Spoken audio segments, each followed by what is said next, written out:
Your love is urgent to me.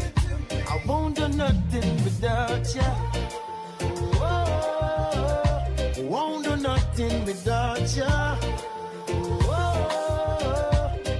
Oh no. Whenever I wake up to your face, gotta praise you. Never knew love until I met you. Don't you take that lightly, no. Every now and then we go through pain. We're just human beings, learning each other every day. Yeah, I'm connected to you, girl. Can feel it far away, just like you're next to me. I'ma be your galaxy, you be my world. Don't make a move unless you say okay. I won't do nothing without thinking about you. It's second nature to me. I will love nothing if you were to leave. Your love is urgent to me. It's not the last. So much pretty girl I pass, and holding out is such a task. That's why me I say this from my heart. Oh Lord, don't let me cheat on my girlfriend. Cause as far as I can see, representing for she loves only me. Oh Lord, don't let me cheat on my girlfriend. But Lord, if you can stop me from cheating, just don't let me get caught. No, no, no, don't let me get caught. No, don't let me get caught. So hope I don't get caught. So listen to me now. It's such a sticky situation, yeah. Me promise my girl fi only look in her direction, but everywhere me turn, me see her next one. And my body is too weak and I ball for attention. I only wanna give the girls what they want. My lady says I'm wrong, but she would understand. I don't wanna lie, but I don't want to cry. Yo, I'm so very weak inside. Oh Lord, don't let me cheat on my girlfriend. Cause as far as I can see, she loves only me. Oh Lord, don't let me cheat on my girlfriend. Please don't let me cheat. But Lord, if you can stop me from cheating. Yeah. Mic check 1, 2. This is a sound check. This is the voice of the New Democratic Party coming to you from Boom Boom. We're here tonight in the constituency of West St. George with the candidate for the New Democratic Party, KASHAKA Cupid. Special village meeting here tonight. The New Democratic Party.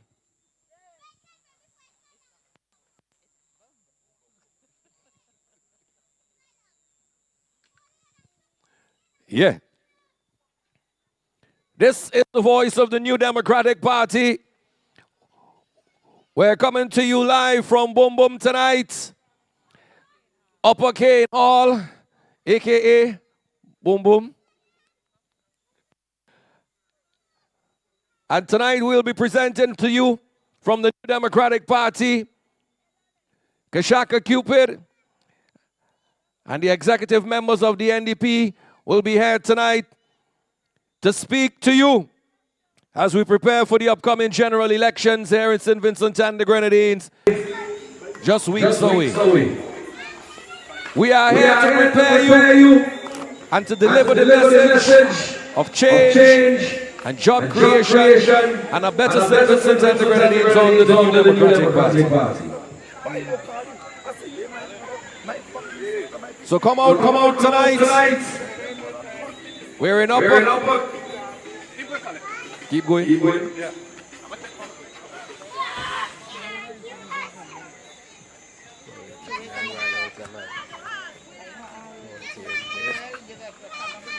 So Upper Cane Hall, wherever you're hearing our voice tonight, it's time to fall in. It's election time. This is the New Democratic Party. We call on all those supporters tonight. Upper Cane Hall, Boom Boom. And those of you lower down on the flat who are hearing us, we encourage you to come out tonight. KASHAKA Cupid for West St. George, along with the other members of the New Democratic Party are here tonight.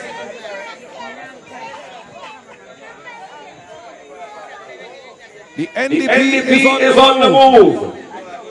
We are ready. The question is, are you?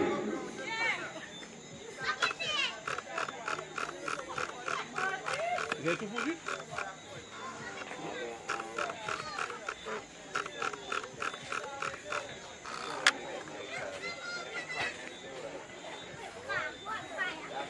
right. All right. Yeah, Nicholas. Yeah, Nicholas, got the message. I don't think so.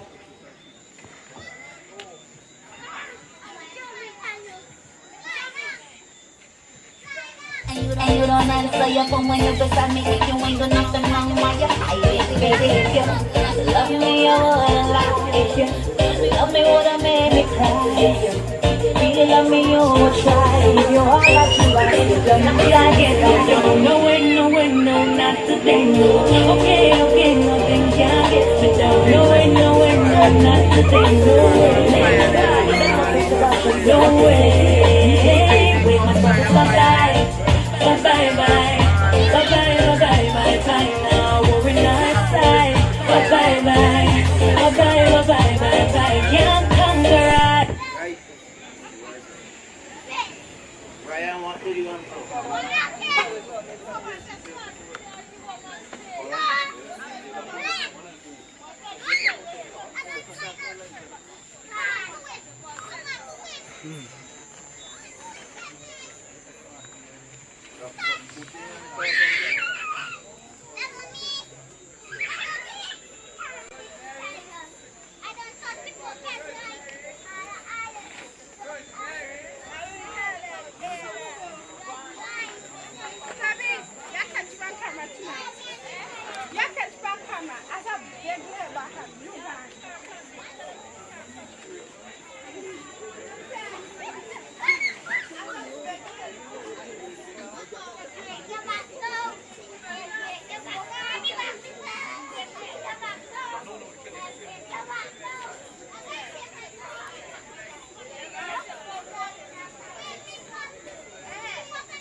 Although I know it's not nice, promise I'll never go back to that door.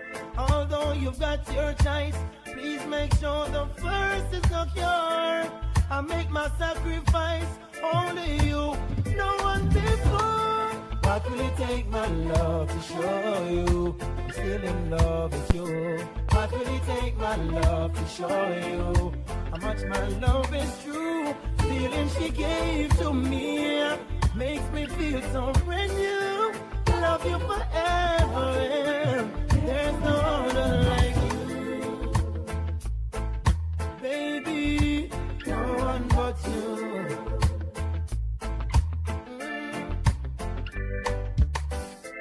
Many a times I've tried it, baby, I've been denying it.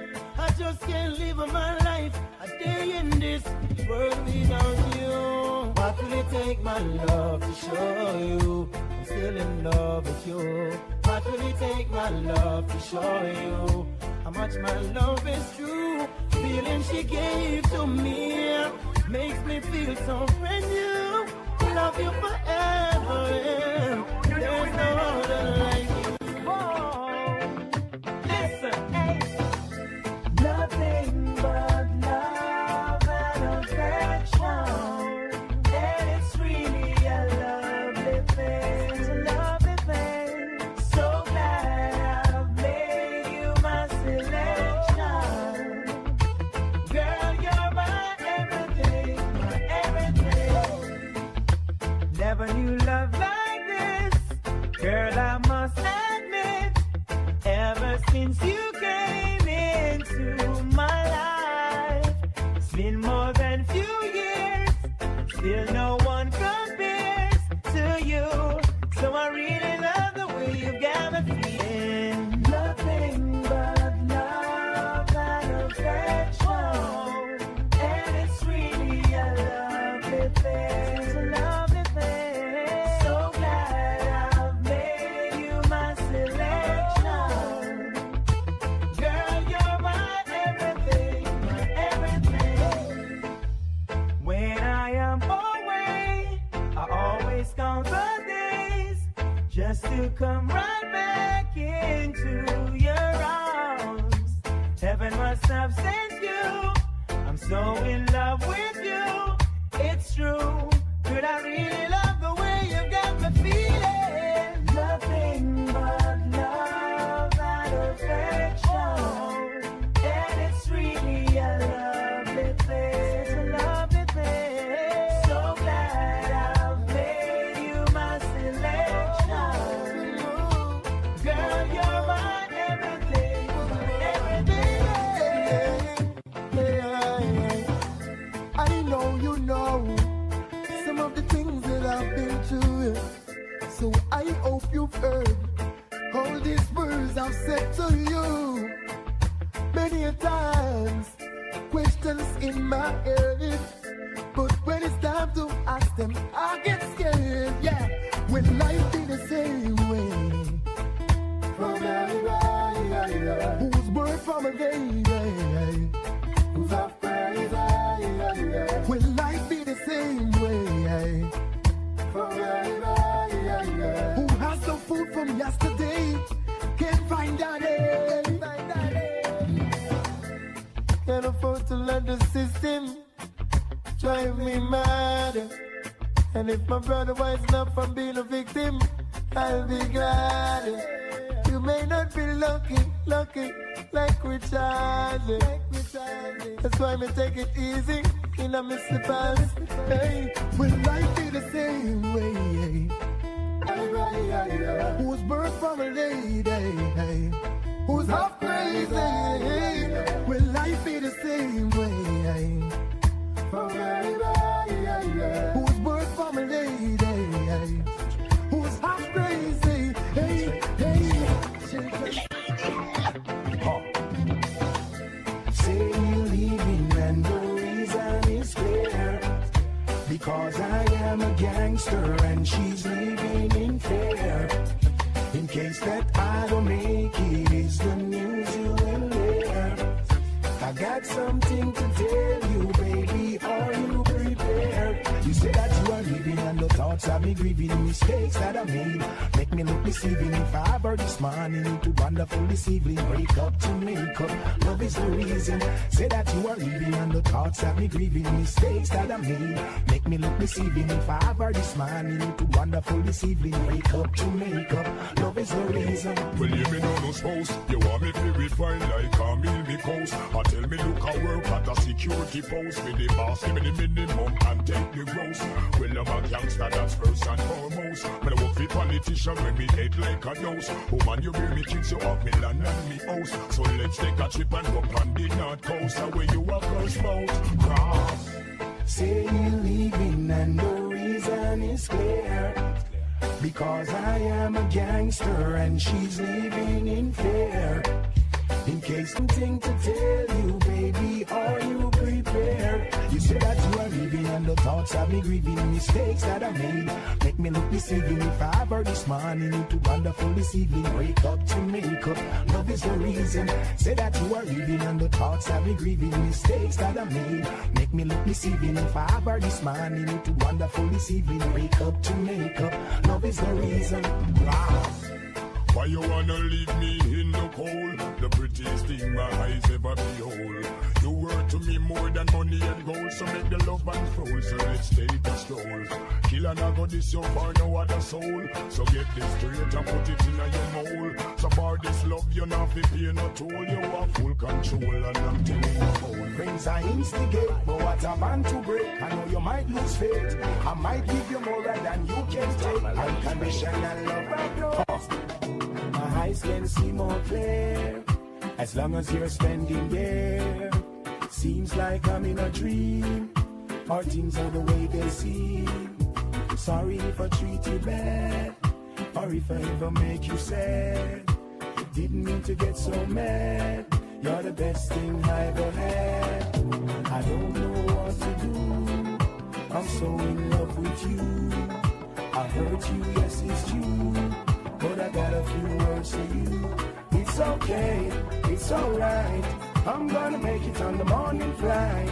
I'm gonna do all the things you like champagne and candlelight, light. Touch your body when the mood is right.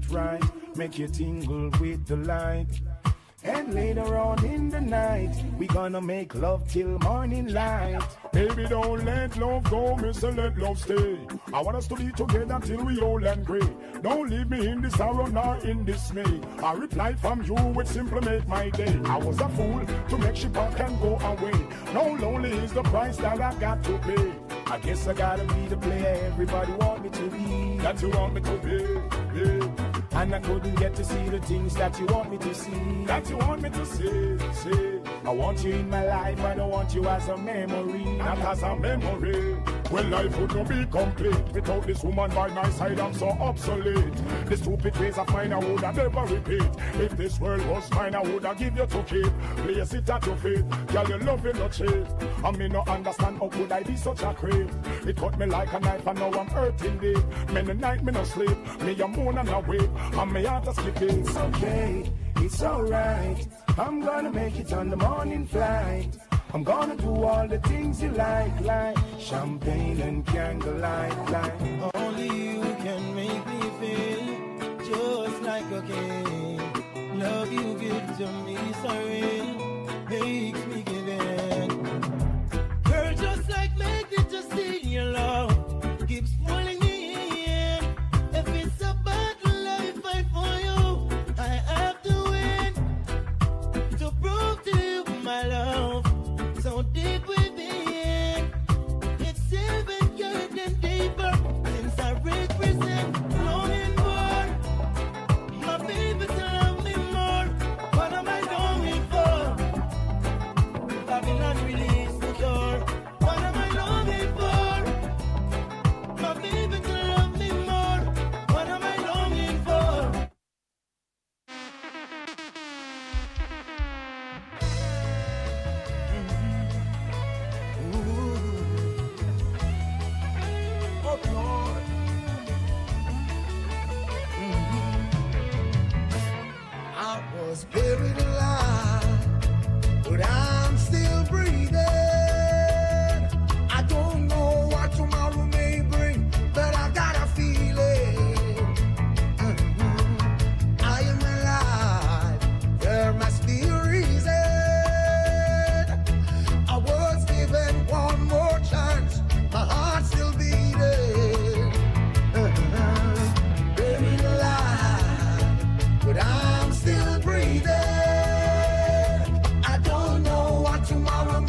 pass with time. After living a life of sin, some many give up, many give in. It's my determination to win. I survive the worst of times.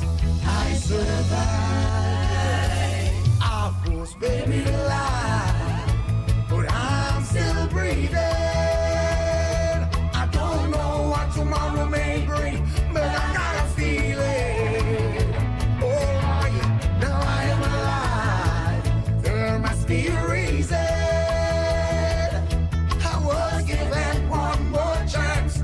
My heart's still beating.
Some cry, some smile, some fight every day. We rise to the top, 'cause we know what it takes. Through it all we survive, yet still hold the faith. Unchangeable, Lord, unchangeable. Hey, no matter how the dollar might stack up, me still not change. Me, I go stay rough. Inna the giddy and you have to buckle up your lace. Be smart, don't be a gruff, no, no. Life it's a journey, it's a long race. Mama says son be wise and don't bring disgrace. So me take up the broom and start sweep the place. Cause all these ways they got to be erased. I love to me people that me embrace. The truth are the truth and that can't erase. So hell to all of those who want hate. Just send me to finish this race. So we ain't giving up now. We put up a fight, we got to be ready, cause time's getting dreary. Just said don't you worry, I'll be the hurry, Lord, we got to be ready, cause time's getting dreary. So we pray, we pray, we pray, we pray, we pray, we pray. Bless not be flow when the prayer gone up. Not a evil can harm us. Them think we done when we just a warm up. Yeah, nothing harm enough. So me tell the youth hold on, tell mama be strong. Ducky, have faith in God, me no know about man. Long time them a try bring me down, and not just now, from a very young. Chat me every day with them funny tongue. Them a watch me on the telly now. Yeah, giving up now. We put up a fight. We got to be ready, cause time's getting dreary. Just said don't you worry. No, I'll be in a hurry, Lord. We got to be ready, cause time's getting dreary. So we pray, we are die, we are die, we pray, we are die, we pray. We know you know nothing with you. If you're not showing no progress, man, figure through life without no stress. Be friends with some people that's hopeless. Cause them are not progress things and them school. I just saw them tongue tan. I stole your bread come from. I jail bunk them want see man head pan. I your nice life them want see you dead from. Nah, them can't check me and kill me, me can't dead so. Them must have got news to your woman for your woman live, yeah. Life is like the weather. You have to go through the season. A simple struggle. People change and you don't know the reason. The people now have no direction. And them a time lead you. No couldn't work with a nigga. From him I work with him evil. Mama said couldn't mix with a lot of evil. The devil in a lot of people. From me now feel your energy me gone. Life be good Bible me read you. Nah, you can't trick me and kill me in a day. They must send a bag of news to your woman for your woman live, yeah. Them can't trick me and kill me in a day, so. We will laugh on my life, but me not dead. No matter how many years I've worked. Tell me how me youth fi survive. How me fi send him go school in this time. If me don't make money, politician come on TV. I show with this big pretty smile. Nothing no funny. Look on the life we living. Look on the life we living. Look on the life we living. Is a better way we seeking. Look on the life we living. Look on the life we living. Look on the life we living. Nothing no funny. Only for people make bad mind take them over. Cause them a try to face it all alone. So me a call for the strength of the Father to help me to work for me own. Keep bad mind out of my heart. Keep negative out of my thoughts. Me know say it's easy to free the wrong way. So Jaja please guide me every day.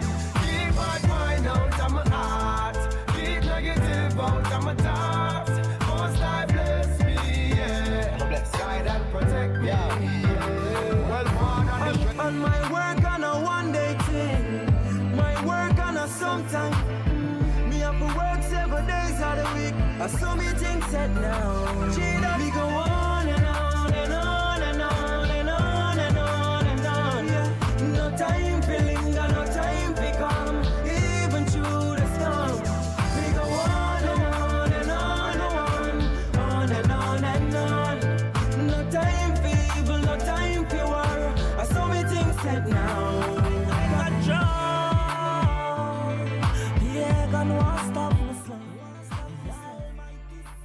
Thank you very much. Upper Kane Hall, good evening. No. Come on. You can do better than that. Come on. Good evening, Upper Kane Hall. This is the voice of the New Democratic Party. We're inviting you to our village meeting this evening. And before we get into the meat of things, what we'll do at this point, we'd like to ask Brother Claude Bascom to invoke God's blessings on our proceedings. Give him a round of applause, please, as he comes to the microphone. Come on.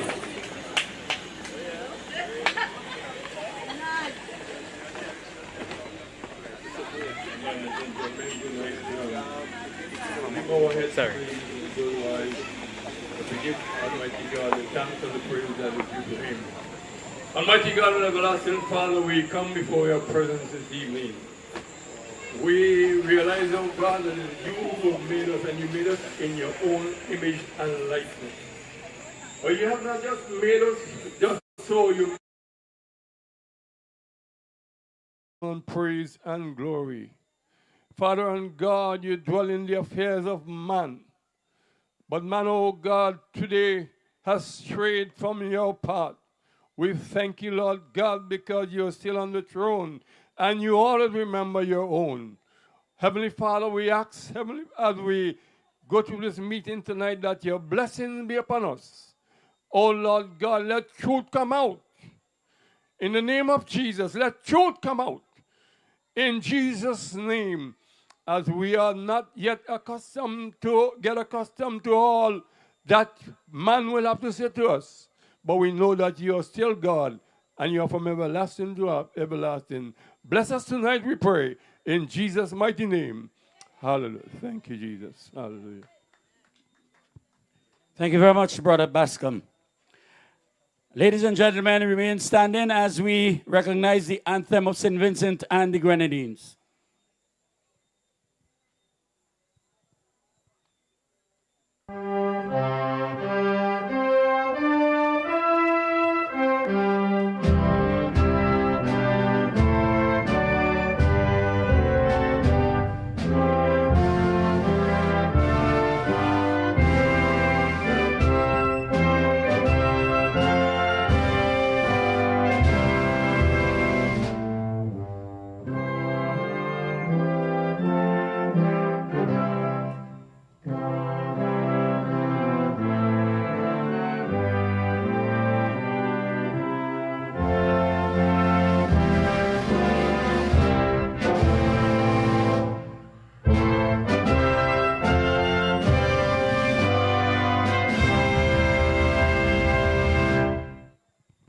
Thank you very much. Ladies and gentlemen, good evening once again. I just want you to know that we have a cadre of speakers who will let you know what the plans, programs, and policies are for the New Democratic Party that is going to govern the country after the next elections. But to do much more than I'm saying now, we do have one of the top MCs in St. Vincent and the Grenadines who is going to host our evening's proceedings. Put your hands together, welcome on stage, Colin the Hitman Graham. Come on, he deserves a bigger round of applause than that. Thank you, Maurice, but you call it wrong. You the top MC, you know. I learn from fellas like you. Good night, Upper Fay Hall, boom, boom, good night. Yeah, man. Here now. The New Democratic Party is here and we're ready to go, ladies and gentlemen. Before I go any further, I want you all to make some noise because the NDP is here tonight. We are just weeks away from the general elections in St. Vincent and the Grenadines. And we have to make sure that you know what is expected of you when we go to the polls on election day. Let me take this opportunity to acknowledge Vice President of the New Democratic Party, the Honorable Major St. Clair Leacock is here with us tonight. We also say good night to the other candidates of the New Democratic Party that are with us tonight. We say good night to Dr. Kishore Shallow, all the way from North Leeward, is here with us tonight. We also have we also have your candidate, your representative for the constituency of West St. George. Faye Hall, boom, boom, please welcome and say goodnight to your own KASHAKA Cupid. We also acknowledge the presence of the treasurer of the New Democratic Party, Luan Hathaway. Also here with us tonight, we have the president of the Women's Arm, Ronya Balcom, is here with us tonight. Give them a round of applause. And you will be hearing from the president of the Women's Arm tonight here. Later on tonight, we should be joined by the president and leader of the New Democratic Party, and of course, the next Prime Minister of St. Vincent and the Grenadines, Dr. Godwin Friday, will be here with us tonight. Folks, if there's anybody missing, just let me know. Of course, other members and executive members, as well as chairpersons, well-wishers, supporters of the New Democratic Party, good night to each and every one of you. Glad to have you here tonight. For those of you following on social media, good night, and remember to like and share the live. Spread the message of the New Democratic Party. We are in election mode. And as you've been seeing from the various political meetings and village meetings of the New Democratic Party, the turnout has been strong. The support has been overwhelming. And I want to tell you and remind you to keep that momentum going straight to the polls on election day, and let us vote for the change and make a difference in this country. Enough talk. Time for action, ladies and gentlemen. And the time is coming close. But we in the New Democratic Party will continue to spread the message of hope and change for a better St. Vincent and the Grenadines. So what I want to do, because we're off to a little late start, to those of you who are listening via radio, via Nice Radio, we thank you so very much for tuning in and being a part of this meeting tonight. Those of you viewing via social media, as always, we're glad to have you. Let's go straight into the meeting tonight, ladies and gentlemen. Our first speaker, I would like to welcome to the podium to get it started. She has been delivering powerful after powerful messages right here on the platform for the New Democratic Party at the various village meetings. She is, ladies and gentlemen, one of the strong female voices in the New Democratic Party. And of course, she is also the president of the Women's Arm. Ladies and gentlemen, please give a round of applause and welcome Ronya Balcom. You're broken down and tired of living life on the merry-go-round, and you can't find a fighter, but I see it in you, so we gon' walk it out. Move mountains, we gon' walk it out and move. Good night, boom, boom. Yes, we have to cherish some of these quite unique names for our communities in St. Vincent and the Grenadines. Good night to the entire West St. George constituency.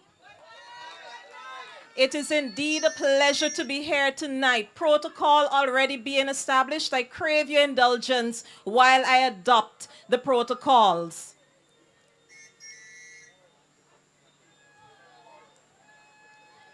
Give it up for honor our very own KASHAKA Cupid, the next representative for West St. George. It's pretty tight here tonight, very busy. All blessings indeed. Now down to business. It is indeed, again, a pleasure to be here on behalf of the New Democratic Party's Women Arm to acknowledge our very own KASHAKA Cupid. We are so happy to have him in the New Democratic Party. He is among a set of great candidates, arguably one of the best slate of candidates in the history of St. Vincent and the Grenadines, in my opinion. Of course, I'm not in any way belittling the contributions of our former members, but who have, of course, rest in peace, most of them. But definitely, we have to encourage our new leaders among the New Democratic Party. We have, for instance, and why I would say that, these candidates have distinguished themselves in their communities and in their respective professions. For instance, we have honorable, forgive me, I'm jumping ahead of myself with the honorable. I guess we're all excited to get into Parliament. Yes? We have Dr. Kishore Shalu, all the way from North Leeward, President of the Cricket West Indies. That is indeed an admirable feat for a young man. And for him to be on the New Democratic Party ticket, we're of course very much excited to have him. We have a team of educators, our very own breath of fresh air, Honorable Senator Siobhan John from North Windward. We have Andrew Teach John. We have our very own Terence Oliver. We have Conroy Huggins, a lot of educators under our belt. We have former managers, for instance, our very own Laverne Gibson Velox from neighboring East St. George. We have lawyers. Our very distinguished president, Honorable Dr. Godwin Friday, is one such lawyer. We have Israel Bruce. And of course, we have our very own KASHAKA Cupid. He, as an assistant controller of customs, is very in tune with the state's pocket. And by being on the New Democratic Party ticket, he is going to assist us to make sure there's a more symbiotic relationship as it relates to taxation here in St. Vincent and the Grenadines. Now, I may not seem like myself tonight because there is something that is weighing very, very heavily on my heart tonight. It weighs very heavily. Just this week, again, violence against women makes the headlines in St. Vincent and the Grenadines. It is very, very painful. Our women are becoming an endangered species in St. Vincent and the Grenadines. And it hurts me because as a mother of 5 children, 5 girls at that, I cannot imagine how our society is descending negatively. It is indeed a tough time to be a woman in St. Vincent and the Grenadines. On the government side, we have had 3 members of parliament on the ULP side that have made the headlines for violence against women. 3 of them. No sanctions. They get away with it and it pervades down, it trickles down to our society. As they say, if the head rotten, everything else is rotten. St. Vincent and the Grenadines women, our women, we are the majority voters in St. Vincent and the Grenadines. It is time for us to make our voices heard and say no more to violence against women. We need a Cupid in Parliament. We need love in this country. And that is why Cupid cares and he's the right man for this job. The right representative for West St. George. The time is now. We have in St. Vincent and the Grenadines a serious challenge before us. Academic-wise, school just reopened. And we hear that the Dr. J.P. Eustace Secondary School has to be closed because of termites. So while our Minister of Education is busy eating the food, termites busy eating the school. This cannot be right. Cupid is not here to eat a food. He is here because he cares, and he cares very much for the people of St. Vincent and the Grenadines. And while we are on names of our nation builders, it seems to me that the government of St. Vincent and the Grenadines is making a mockery of these legends. The state of the institutions that you've named after these men and women is deplorable. Look at the Milton Cato Memorial Hospital. Our healthcare is in crisis. Don't be fooled by the building of the new hospital. We would have to welcome it. And when the new Democratic Party gets there, we are going to run it and run it efficiently. If we have to finish building it, we will. There is mold at the Milton Cato Memorial Hospital. And a female doctor that spoke up about it was deported immediately. So you can't talk. I'm told ants in the hospital as well. I saw crabs when I went there. Land crabs, that is. These are trying times. Our people deserve better. We have women who have suffered miscarriages being housed in the same ward as women who have children. What about the psychological impact on these women? To see someone else can nurture their children while you have to be there recovering for the loss of your own. Nobody comes there, no professional, to give them advice or guidance. We are in a crisis. It is time for somebody who cares. We have heard our Honorable Daniel Cummings echo the sentiments of the importance of healthcare here in St. Vincent and the Grenadines and the need to develop the NIS to assist with covering healthcare. Not everybody in St. Vincent and the Grenadines can fly out at the snap of a finger to dress a wound. It's hard. Look at the mother the other day, her child suffering from appendicitis, and the child keep being sent home and home until she can go home no more. These are trying times to be women in St. Vincent and the Grenadines, and I'm calling on you women to stand up and stand out.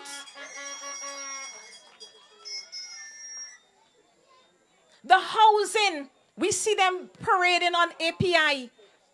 I will call what I observe PR decor. When I do something, I do it to the best because I want the best for other people. You look at the faucets that they're putting to turn on the taps. Regular tap that you see on a standpipe. In the roof, regular sockets. No sort of improvement. Because you would have taken people from a board house to a wall house means that you won't take them all the way. People deserve better. You do not celebrate mediocrity. We are in the 21st century, and women, we can make a difference. And with a strong women's arm behind the new Democratic Party, book it and sure, there will be the change.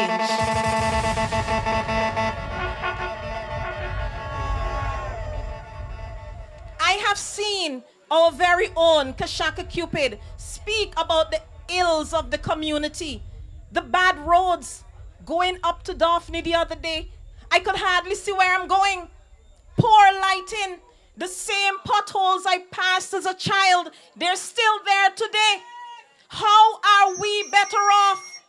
Coming here to bum the amount of potholes as well. Make it make sense. We are investing so much money. They're coming to the parliament year in, year out, asking for more and more, and less is being done. They have to account. It's now or never. We have the government giving out laptops. We welcome them every year. But the parents still have to line up to buy books. Why are these books not made digital? The workbooks, yes, you purchase them because you have to continue to write. But the textbooks that you read, why aren't they being made digital? Grenada is already leading the way. You know how expensive it is to purchase textbooks now?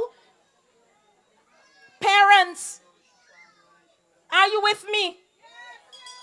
These are trying times. The government complains about the population. A few months ago, they would have taken, what you call that? I'm so sorry. They would have taken birth control, my apologies, out of the clinics because they want the population to increase. But look, we have children begging on the street. Make it make sense.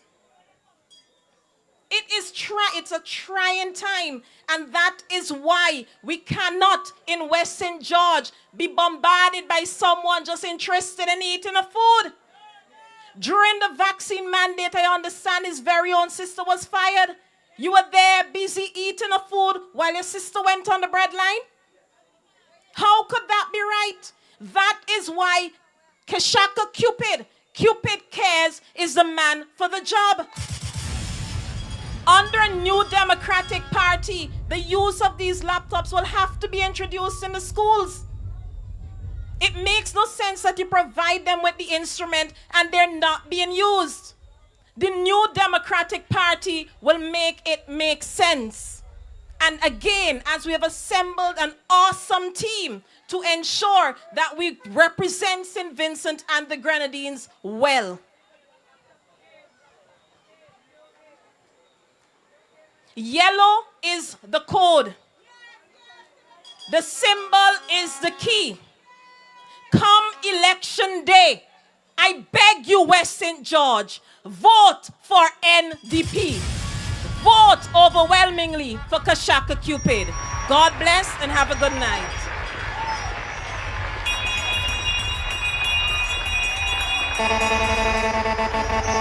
Yeah. All right, and always say like you're sticking with me tonight, fugitive. Play the tune for the people, man. Let we go. Bring back the community together. We doing it tonight for KASHAKA Cupid. How we doing it? Friday. Bring back the loving. See, oh God. Yeah, man. Friday. Oh God. All right. Folks, the New Democratic Party has been having village meetings after village meetings after village meetings, and the turnout and the support of the people for the New Democratic Party has been overwhelming and encouraging, and it's of course reinforcing that the people are ready to put a New Democratic Party in office. You've seen that most recently down in North Leeward, where tonight he is here with us. Dr. Kishore Shallow had a massive meeting down in North Leeward. But that's just one example of the many meetings that the NDP has been having. You notice up to now you can't hear the other side say they have one village meeting. It's a whole bunch of in-house meetings they having in small venues, trying to pack the people and them in. They just had one recently by the Russell's Auditorium because they're afraid to come out in the public and meet the people. They're afraid to come out in the villages and meet the people because they know exactly what they're going to hear. It is time for NDP. It is time for a change. Enough is enough, and time for them to go. So coming all the way from North Leeward tonight, ladies and gentlemen, to champion the cause for your candidate, the person you will vote in the polls come election day. Please welcome Dr. Kishore Shallow to endorse your candidate, KASHAKA Cupid. Welcome, Dr. Shallow. Go on with it, go on with it. Yo, is it? Are you kidding me? To us, yeah. So we are coming with a force, yeah. Blessings we are reap and we coursing on full. Oh, we no rise and boast. Yeah, we give thanks like we need it the most. We have to give thanks like we really supposed to be thankful. Blessings all for my life and my Thanks. Thanks, Fuji. Thanks, Colin. Good night, everyone. How are you feeling tonight? You good? I must admit, I still have a little hangover from last night. I think I could be forgiven for that, right, Luan? Special greetings to all who have journeyed from all over the country to be here to support our brother KASHAKA. Also, I want to recognize my esteemed colleagues leading us at this moment. I don't think Dr. Friday is here just yet, so our leader in his absence is obviously... Oh, Doc Rich. All right, good night, Doc. Welcome. Major and all the others, special greetings. Come, Doc, come, Doc. Welcome, Doc. Welcome, Doc.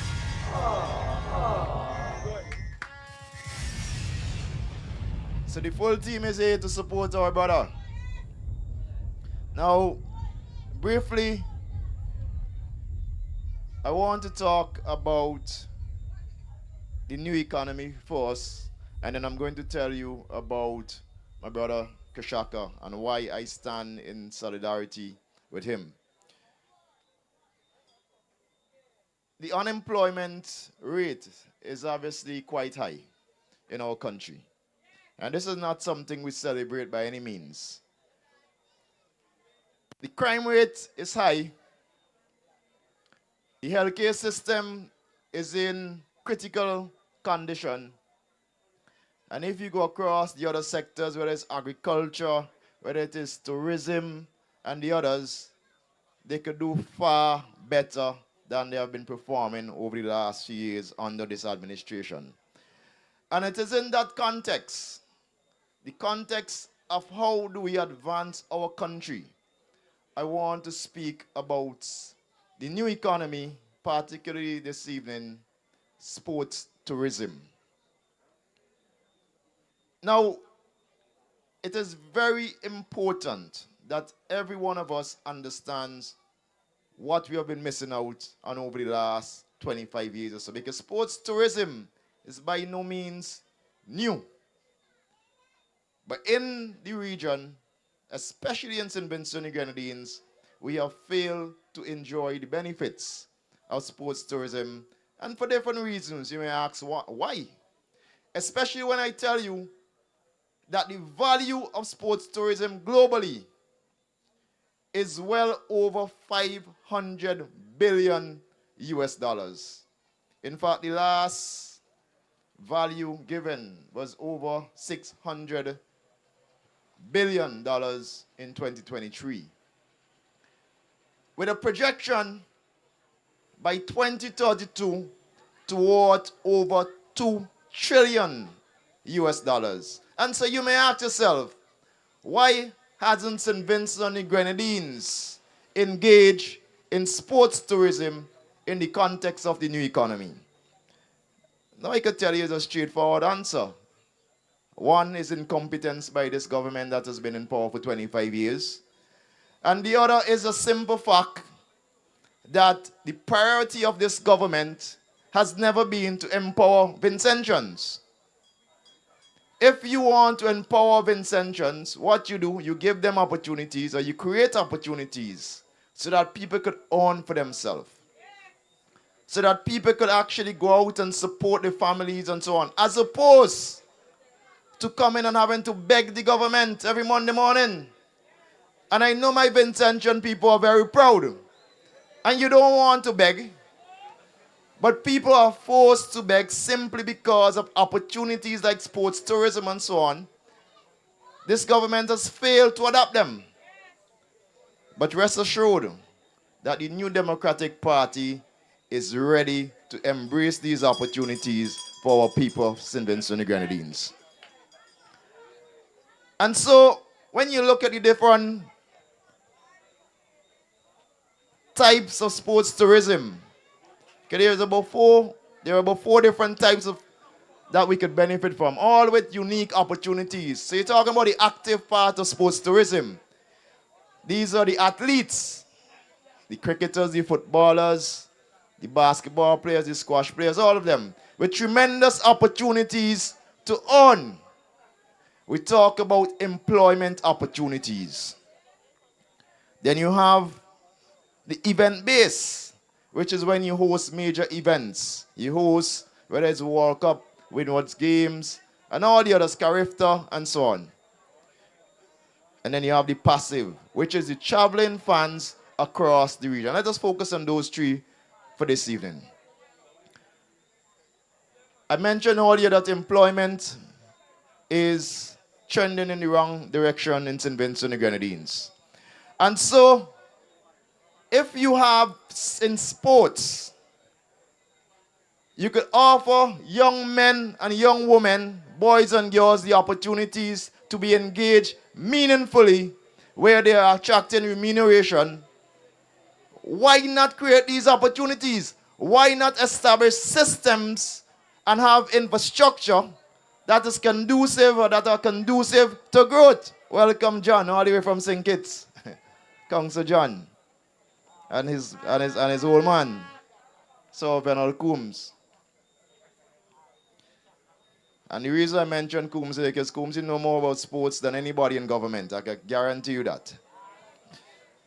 But sports, creating opportunities for boys and girls across the country, whether it's traveling or simply here owning, I mean, they are no-brainers. And you also have, from main events, opportunities to create employment locally. So let me break that down. You have character games, or let's say football tournament, whether it's FIFA or whoever playing here. When players travel to the country, they're going to need accommodation. They're going to need to be transported across the country. They're going to need to eat. And so you have a spill off in our economy. There's nothing else that could stimulate an economy like a major sporting event, especially for small developing state like St. Vincent and Grenadines. And we have seen it in the World Cup recently. The sad reality is it took us being on the brink of elections for this government to embrace that opportunity. Similar to how they just executed this cricket festival event, purely out of interest to preserve themselves. And we are saying our government, when we get there, the New Democratic Party under Dr. Friday, we are going to be proactive and prioritize these opportunities for Vincentians so that we can empower you. And that is what we are clearly saying, and that is what we are standing by, and we are going to deliver after you elect us later this year. So tremendous opportunities there to create opportunities, to create employment for our people. And I could tell you, I know many sportsmen and women across the Caribbean already owning from sports tourism by being involved. I also know that there are other technical exports, whether it is physios, whether coaches, and other areas who are benefiting. Even commentators, Leroy, they benefit as well. Now, because as promised, I'm going to be brief. Last night I was on the other side. I think I went about 30-something minutes last night, Leroy. First time ever. But tonight I promised to be brief. So let me talk about my brother KASHAKA for the remaining minutes on the platform. I have known KASHAKA from since I was 12 years old. We both went to grammar school, and I came in to grammar school and met him there. I remember my first week in grammar school. Everywhere I walk around, all I hear about a youngster, KASHAKA. I was in Form 1, you know. And everywhere you walk across grammar school, you hear KASHAKA. Right? And they thought, so I want to know who is this KASHAKA? They say, boy, he's the next Brian Lara. The man was about 13, 14. They say he's the next Brian Lara. So me and my interest for cricket, I obviously want to get to know this brother. And then I ventured out and met KASHAKA right on the little lawn in grammar school, like where we used to play cricket every break, every lunchtime. At the time, he did look like Brian Lara for real, no lie. So I've grown up over the years, knowing KASHAKA very well. We actually played on the Venal Coombs with Victors together as well in club cricket. And so we spend quite a lot of our time, not only in school, but on weekends playing cricket. And what I've seen over the years is an exceptional young man with great discipline, talent in every area, multi-talented individual. And what I could say is once this young man has committed himself to something, he stands firmly by it and gives it his full 100.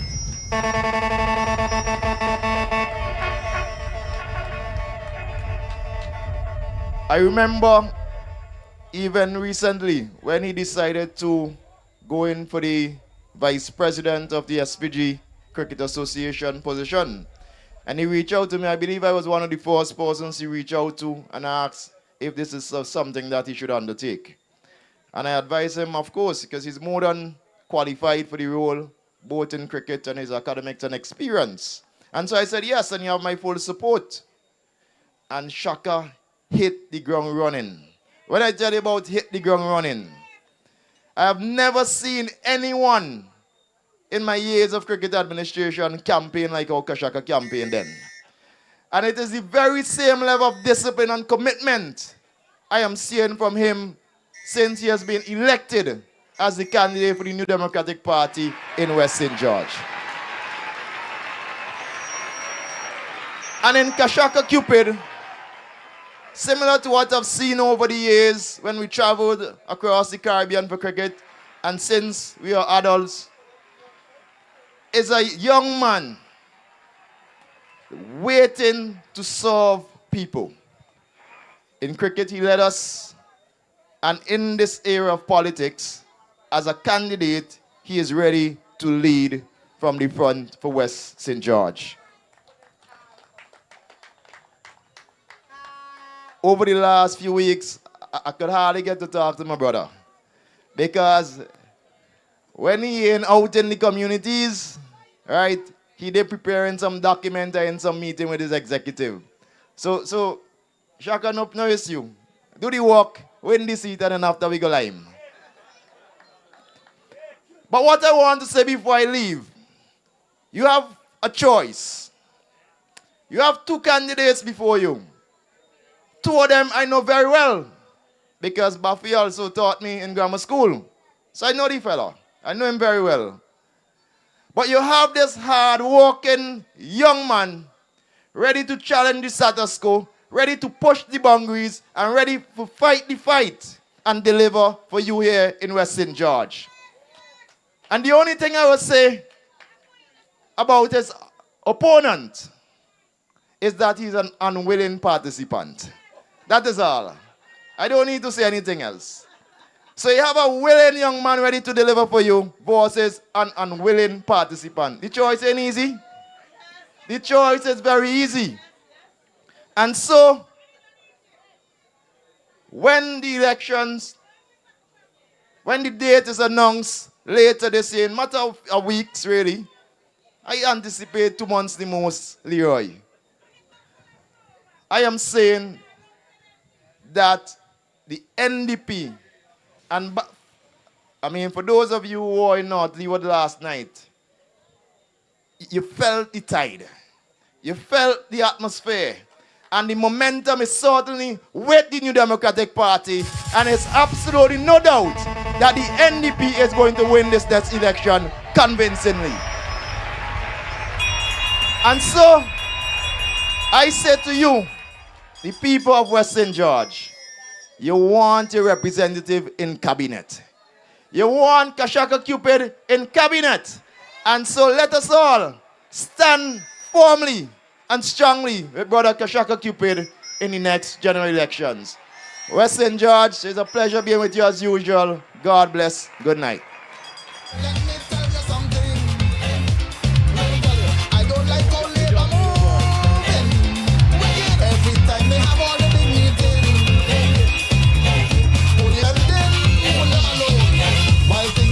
Yep. Play the tune, play the tune. What we going to do? What we going to do?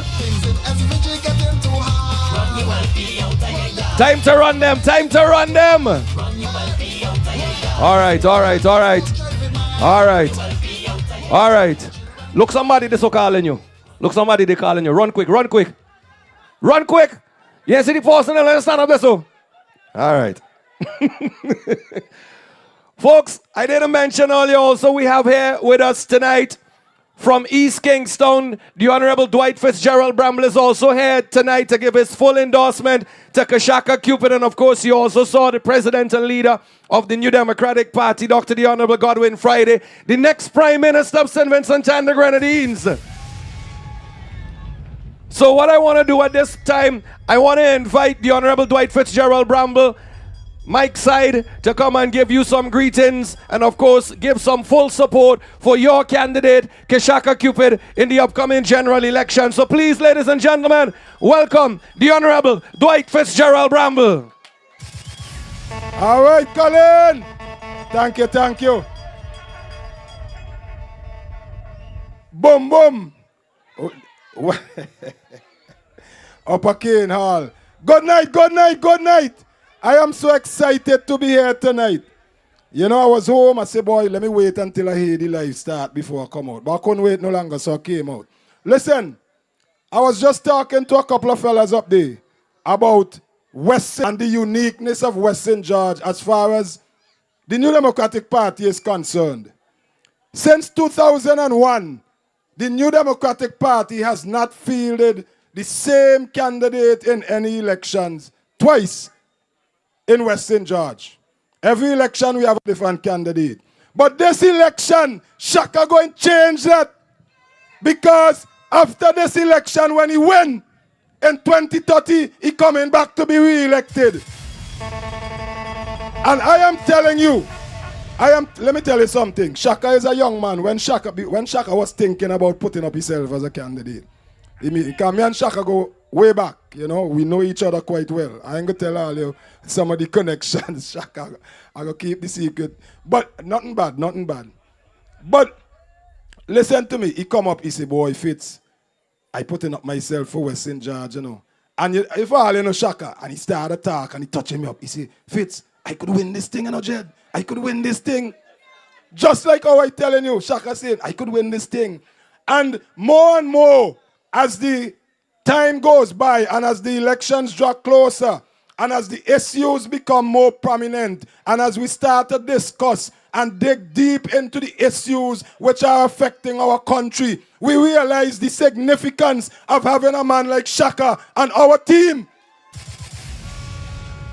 Shaka is currently the Assistant Controller of Inland Revenue Department. Now, the Inland Revenue Department is responsible for making sure that our government revenues are not only collected, but are properly monitored and are properly spent, in other words. And we know that over the years, this current government have not been proper stewards of our revenues. They can't even collect taxes where they're supposed to collect. So I am saying to you, with a man like Shaka on our team who understands the real importance of revenue and how that drives our economy, it shows you the value of Shaka in our team. Right now in St. Vincent and the Grenadines, cost of living, the economy generally is our biggest challenge. People catching the NN. And I'm talking about people who are considered as upper class, upper income people, catching the tail to live in St. Vincent. And there are myriad of factors why that is so. One of them has to do with the fact that we are not generating enough economic activities to put money in people's pocket. Another problem has to do with the high prices in the supermarkets and elsewhere. How do you cushion that? How do you help our people to deal with that? Those are some of the challenges that we have to meet. And our team, headed by Dr. Friday, and with Shaka as a part of our team, will make sure that we effectively address those issues. So I am very, very happy to have a man like Shaka in this team as my teammate. I pledged to Shaka when he was selected. I say, Shaka, West St.GEORGE and East Kingston are neighboring constituencies. And I pledge to you that I am going to give you all of my energy. All.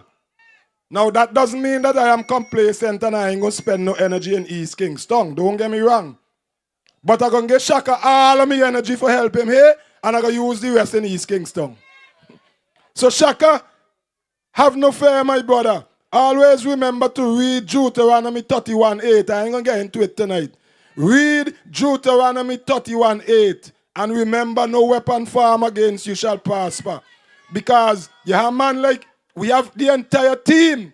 But when you have a neighbor like East Kingston and yours truly to support you, you know you're going to play. So, come, brothers and sisters, Brothers and sisters of Boom Boom and West St. George, I am kindly asking you to make sure you go out and support Shaka.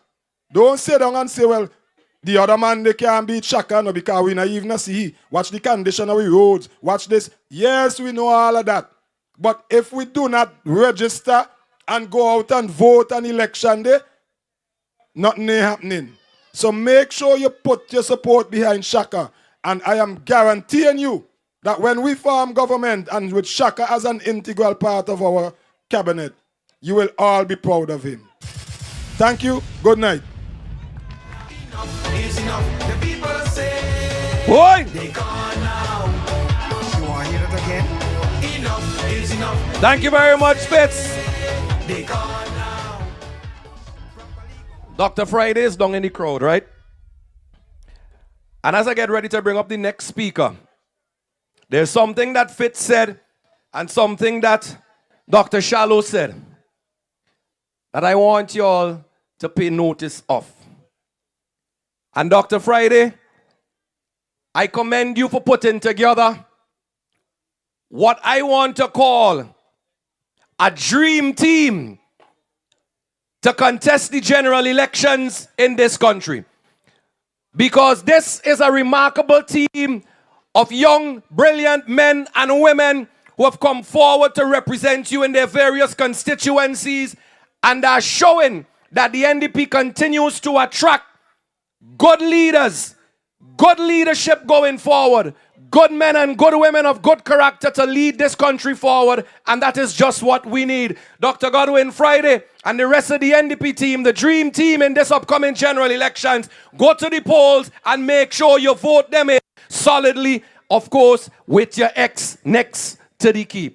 Shaka, it is my pleasure and my honor being here tonight. Well, you know I'm a East St. George boy. But I'm living in West now. So I torn between the East and the West. But for some time now, I have given you my pledge that I would be here and I would be in the constituency to work with both you and Miss Velox, because we have to make sure that we bring home the Georges this general elections. And when I tell you, between Laverne Gibson Velox in East St. George and KASHAKA Cupid in West St. George, it can be done and it will be done in this upcoming general elections, with each and every single one of you going to the polls and voting for the New Democratic Party. Please welcome our next speaker here tonight on the platform. He's the Vice President of the New Democratic Party. He is also here tonight to give his full endorsement for your candidate, KASHAKA Cupid. Ladies and gentlemen, boom boom, up again, all please welcome the Major, the Honorable St. Clair Lee Corker. Solid as a rock. Solid as a rock. Solid as a rock. My love, it's as solid as a rock. I can't stop.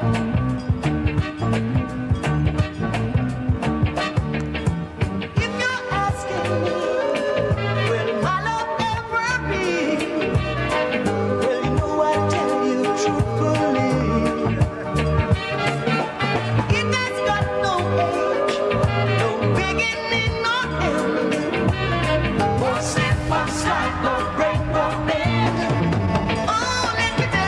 My love, It's as solid as a rock, solid as a rock. solid as a rock. Oh, honey, my love. It's as Solid as a rock. I can't stop. Aha. Good night, good night, good night, good night, good night, good night. I'm not saying boom boom tonight, I'm saying Upper Cane Hall. Well, I can't count how many times I've been here at a public meeting. But one more time, yours truly is here. You saw, before I got off to my short presentation, I got a good greeting from my worker, Franklin Edwards. Now, I hope she don't mind, because Franklin is working for me now for about 35 years. And she hasn't voted for me one time yet. but the MC, Morris answered this one for sure. So, Morris, hey, witness, I'm holding you to that. This time, for sure. Thanks in advance, Janet. It's going to be my pleasure.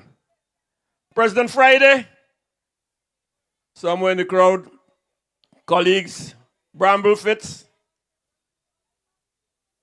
I don't think any of the parliamentary league are here tonight, but the executive members present, SG, Treasurer, who else is here?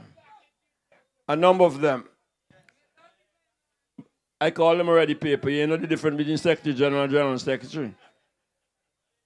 But always present, whether the major is there or not, are my people of Central Kingstown. As per usual, Ingrid and company, they put their hands in their pocket, they organize a van, and they come out to support to ensure that their party, the New Democratic Party, does well and perform well. Thank you again, Central Kingstown. Thanks for your support. Well, we all know why I'm here tonight. And that is to support one of our new candidates, KASHAKA Cupid. And I hope in the process of my presentation tonight, I capture that. But for convenience only, I want to go back in tonight's presentation to one that I made about 5 years ago in this West St.GEORGE Shaka. And I made it in Poliad. And I don't know if you're going there this time around for any public meeting. It's one of the most emotional presentations I've ever made in politics. That Poliad presentation, and Sister K did say that, and I felt so myself. But one of the things I remember in that presentation is that a young lady came to me in the course of the night. She was 13, 14 years of age. And she didn't even call me by name, but recognized me by number and said to me, "Sir, you wouldn't believe it. I'm just around 14 years old. And everything bad that can happen to a person in life has already happened to me." I want to repeat that statement. A young lady at 14 saying to me that everything bad that can happen to a person in life has already happened to them. Tonight, I wouldn't go over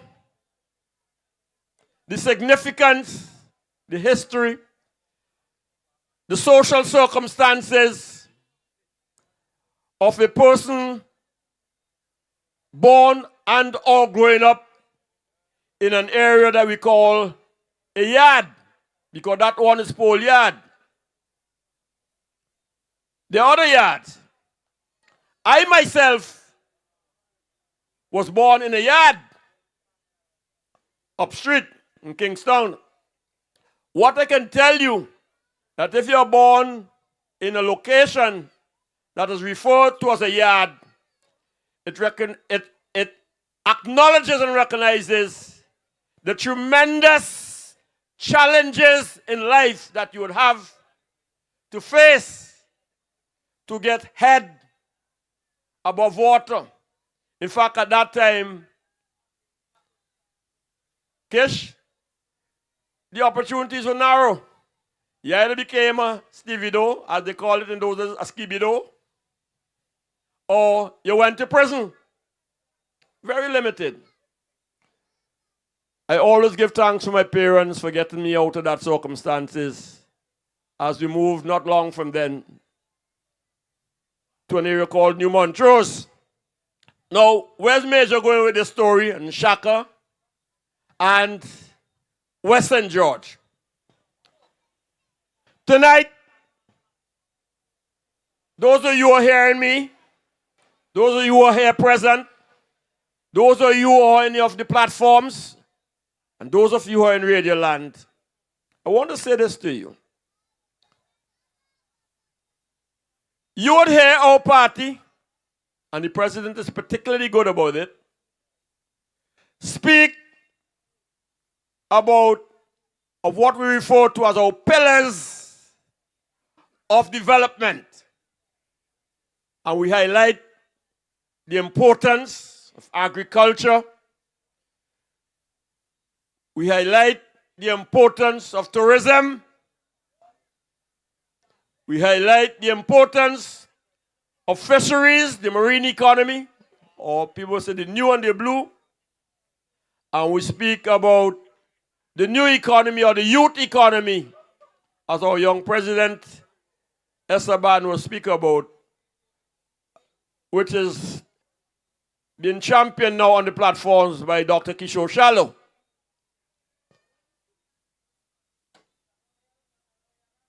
I highlight them because when you are a seasoned politician like myself, when as up to this evening, we were doing our community walk in a particular location in the city,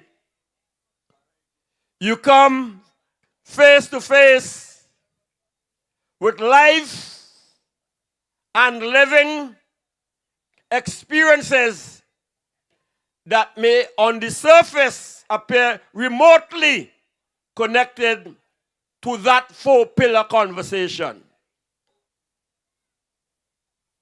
Because, in essence, our supporters, our voters are saying and or asking how that affects me. So I may even bluntly say to you, it has nothing to do with me.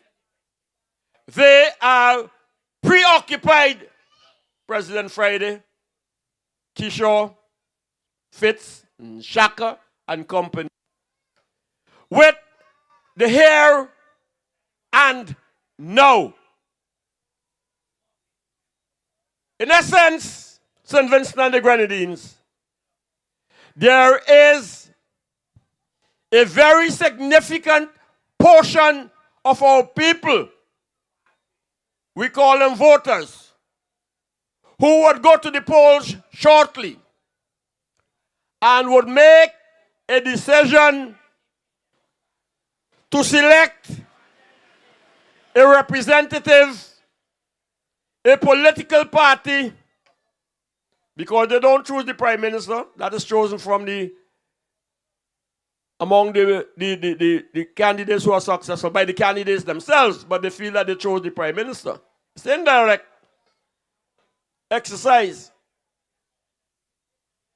They will make that decision of who best captures and reflects their interests. Now, to strengthen the point that I want to make in this conversation, Shaka, that should guide you in your campaign, and colleagues, for what it is worth,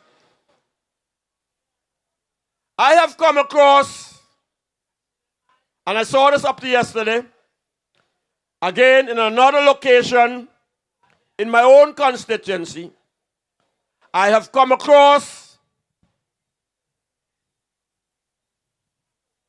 a fairly large number of young people for whom politics is neither here nor there. In fact, left to themselves, a number of them would not go to the polls. Are you with me? They are standing out of the election exercise. Well, voter and human behavior Esteban, young people's response is not artificial. It is not an abstraction. And when they are taking that posture silently or loudly, I suggest to you that in most situations and circumstances, President Friday, they are influenced by the material experiences in their own home, in their own family, of mother and father, and more often mother, and of siblings, brothers and sisters experience, and neighborly experience. And whether we like it or not, we have to come to grips as politicians, as candidates, and soon to be representatives. There are a number of people who are not amused in the least by their circumstances. The truth be told, when we come on a political platform and we give generalized presentations, oftentimes we miss the target of reaching the people whose lives we want to touch and change. Transform is the word these days. But those people are sending us as politicians a message. I am not satisfied with what my country has done or is doing for me. That statement, often ignored or left to itself, is what subsequently manifests itself, Kishore, as societal problems. You hear me? Some battle it through.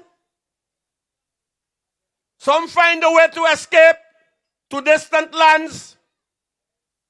Some may get consumed into religion, others into sports and culture, but oftentimes many into deviant behavior. But side by side with all of that is a persistent malaise in our societies that many of our people have given up of ever becoming part of the development of our societies. What that translates to mean is that our country is underproducing and therefore experiencing significant stress in developing our country in a way that is consistent with the policy framework that we highlight. So, if the seemingly long and not sexy conversation that I'm presenting to you here tonight has any meaning, it says to me that when you are coming forward as a candidate, a representative, and hopefully ambition to be a minister of government, you have to begin with yourself and ask searching questions. It may well be, where are we now as a people? Where are we now as a country? Where am I as a politician insofar as I am able to make a difference in the life of the people who vote I am asking for. Serious questions. And if we don't ask it and answer it honestly, then we end up spinning top in mud. In a vicious spiral, we are going around in circles. A classic case in point is where we are today in St. Vincent and the Grenadines. If I was searching for a political headline, I may borrow the lyrics of a popular song and artist. We have lost 24 years of valuable time. 24 wasted years. Thanks for the help, my brother. 24 wasted years. So, challenge Major. Ask Major how you can come to that conclusion of 24 wasted years. And how is the choice in West Kingston between the incumbent and Shaka a relevant consideration? If you listen to your news of this week, you would hear barefacedly and unashamedly that last week or the week before, the Deputy Prime Minister said we could not repair our schools. And why? We did not get a loan from Saudi Arabia for $4 million. A week after, the evidence manifests itself. We send the children back home because they are in a woodlice-infested school presided over by the current Minister of Education. Are you traveling with Major? But that is bad enough. This is an independent country that after 46 years, 46 years of independence, says to a nation, we cannot take care of you because we cannot maintain your schools. As I've said elsewhere, we now have grammar school children graduating without even going to grammar school. High school children graduating without going to high school. School children competing with lice and ticks and dog bite on a tarmac built for transforming for landing planes. That's just St. Vincent. But Major always comes to the point. I always come to the point. The insult, the injury is when a privileged Minister of Finance, and you listen here in Kane Hall, not calling you boom boom. When you hear in Kane Hall, listen to a Minister of Finance say to us, aha, we have come upon a solution.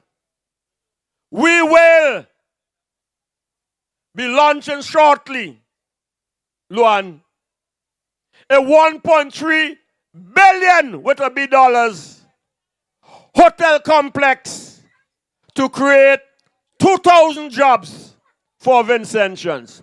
Think about it. Ponder upon it. This is a government that 24 years ago, Kishore, said they had nothing to do with the capitalist citadels of the world. They did not believe in a vibrant private sector. They argued for state control. They would rid the country of the Veras, the Graves, the Boddies, the Randys, they didn't call by name, but by extension it will reach them. And they would replace all of that by state enterprise. The consequences that this country of ours has seen the worst level of economic and social decline in its economic and political history. And for that, we have to thank Ralph Gonsalves, supported by people the likes of a Curtis King, who could not be smart enough to realize that he was not following effective and efficient leadership that would improve the constituency he wants to represent. Are you at Major? Are you at Major? So, in Kane Hall, your choice of a candidate, your choice of a political party is directly related to the kinds of future your St. Vincent and the Grenadines would have. There's not one of you here, none, whose life is better today because of our sandals. None of you. There's not one of you who is better off here today because we have an Argyle International Airport for $1 billion. Not that they're not important. Not that not important. But look at how they want to send you, the voters. Send the fool a little further. And Dr. Friday, speaking directly to you, I haven't done this before. Colleagues, I'm speaking to you. It don't sit square with me. I'm getting the signal to wrap up.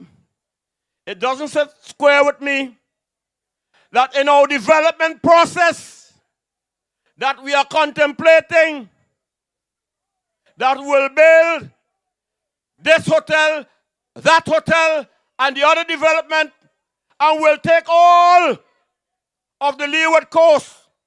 And one day, our people would not be able to have the same beach to go for the goat cook, the recreation, and the exercise. In the meanwhile, we exchange for 2,000 jobs. Not just that lack of custodial benefit and privilege, but we find ourselves in which we are supporting an economic construct. An economic construct in which our people remain on the margins of economic development, while the rich who have get richer and richer and richer, and your circumstances remain most abject. Shaka, I'm endorsing you. I'm supporting you. But I'm also in the process of giving guidance and support to the new and emerging leadership of the New Democratic Party. But I'm doing so and giving it to you with very heavy and strong social conscience and responsibility. I don't want 10 years from now to go and visit a home in which you can't separate the sponge on the mattress from the spring in the mattress. I don't want to have to go to homes in St. Vincent and the Grenadines where when I get back to my own, I have to wrestle with my own conscience because the environment that I just left is absolutely not suitable for human living. I don't want, and I pray God to be alive, that I go to homes and mothers have to be looking at daughters and hoping that they get big fast, that bacon comes to that home. I don't want to be in politics and to be understanding that there are societies and individuals who are telling me, Major, last night I slept here and with that rain setting up, I will sleep there. I don't want to have to go to homes where people do not know where the next meal is coming from. I don't want to have to be in communities in which when you're at the shop The young lady comes and she buys one pamper to see her through the night to the next day. And the next purchaser buys a candle. And the next buys a big Coke. And we go on and on and on with the quality of life that is not worth living, while there's another half on the yachts, the big life, the good life, but who come to political platforms to appease you that once you are contented to stay where you are, it's all right. Kishore, I was in Rose Hall yesterday or the day before. In my business travels, Kenya's here. At one of the home, they were just throwing off lumber materials. The gentleman said, me ask nobody for lumber, you know. Where this from? They say, take it. It's good for you. Today, if you are in Kingston and you pass the national lottery, long lines. Because we are so piss poor in St. Vincent and the Grenadines that you could be abandoned for 24 years or for 5 years and $300, $400 would be enough to keep an iniquitous government in office in perpetuity and to see the successful transfer from father to son and who else is to come. The decisions, my brothers, the decisions, my sisters, the decisions, my colleagues, is that politics and representation requires the most serious of challenges of character and fortitude and being our brother's keeper. In the New Democratic Party, Shaka, you have good examples. You have rich examples. You have watched Dr. Friday spend 24 wilderness years sacrificing everything that he's had for a better St. Vincent and the Grenadines. Yes, yes, we search ourselves up. I don't want to call his name very much because I'm going to have time and occasion. And God don't have pajamas. Franklin, you know that. You know that, Franklin. I survive in St. Vincent and the Grenadines because I have put my hands together to make a life for myself. But I do nothing or can do nothing with taxpayers' money because I can't get government's business. So I live by the private sector. And I live that way because 24 years ago, you gave me 2 hours to clear out of Vinlec. And you have the gall today to come in talking about Major twitching and ditching. Ralph, let me tell you this. Kishore called you Mr. Grumbler. You have not yet done and never will be able to do for St. Vincent what I have done in the time that God gave me on this earth in the St. Vincent and the Grenadines. Not one of you. None of you. Because I have given it my best and from my heart. And so even now, as an elder statesman in political life,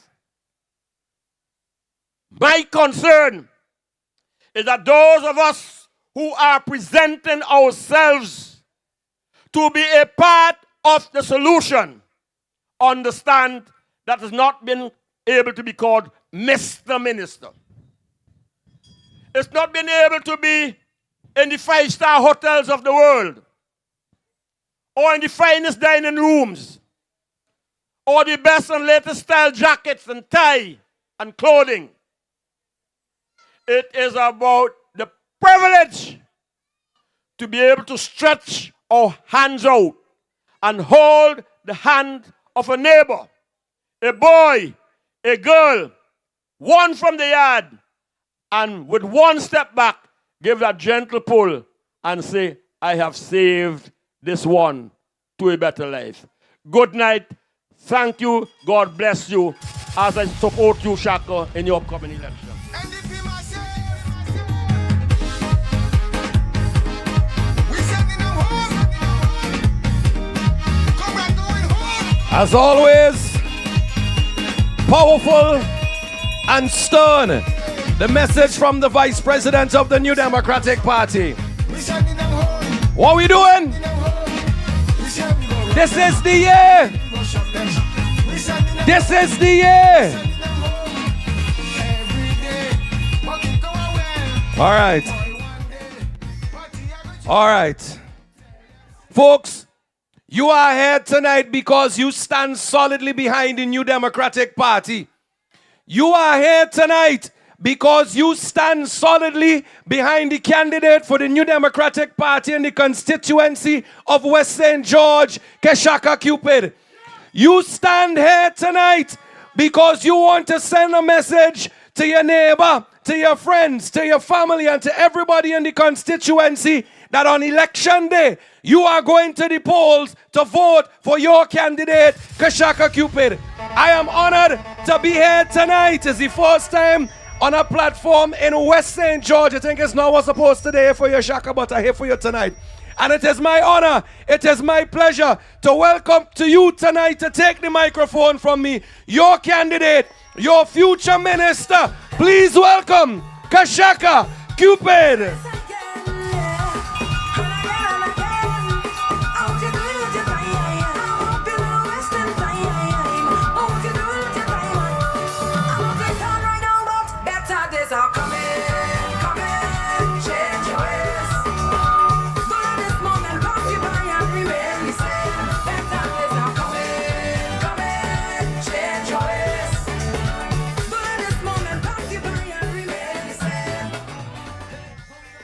Better days are coming, my people.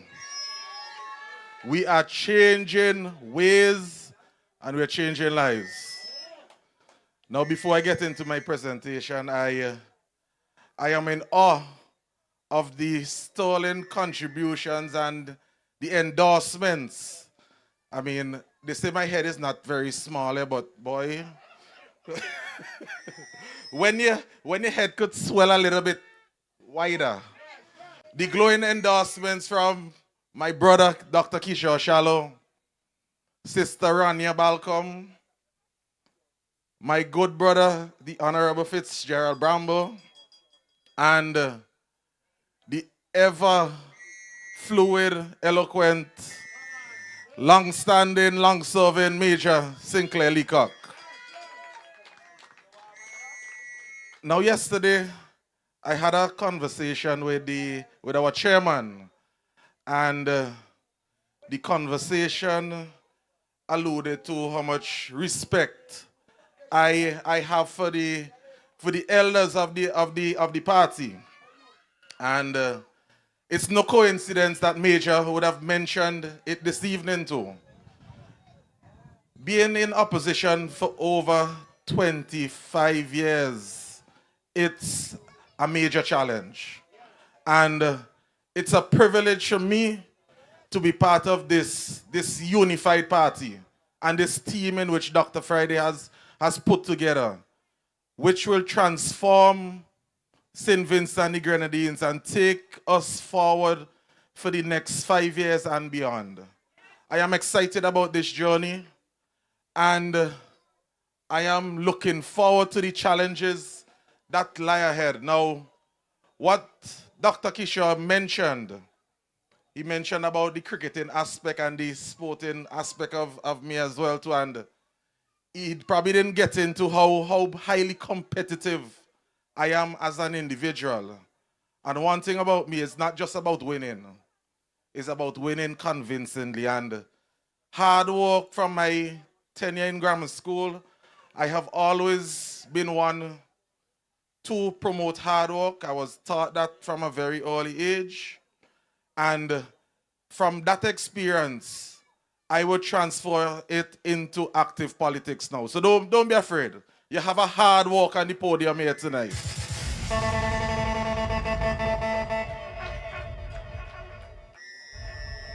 Now, let me just Before I go into my formal presentation, let me ask everyone to stand for a moment. Silence. We had an unfortunate incident at the Daphne playing field a couple of days ago for Mr. Venal Collins, who passed away. So let us just take a moment to acknowledge and show him some level of respect this evening.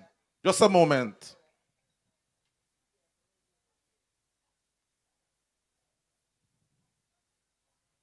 All right, thank you. Our esteemed leader, Dr. Godwin Friday, Honorable Sinclair Major Leacock, Vice President, Dr. Keisha Shallow, Honorable Fitzgerald Bramble, Miss Sister Rania Balcom, and all other executive members of the New Democratic Party.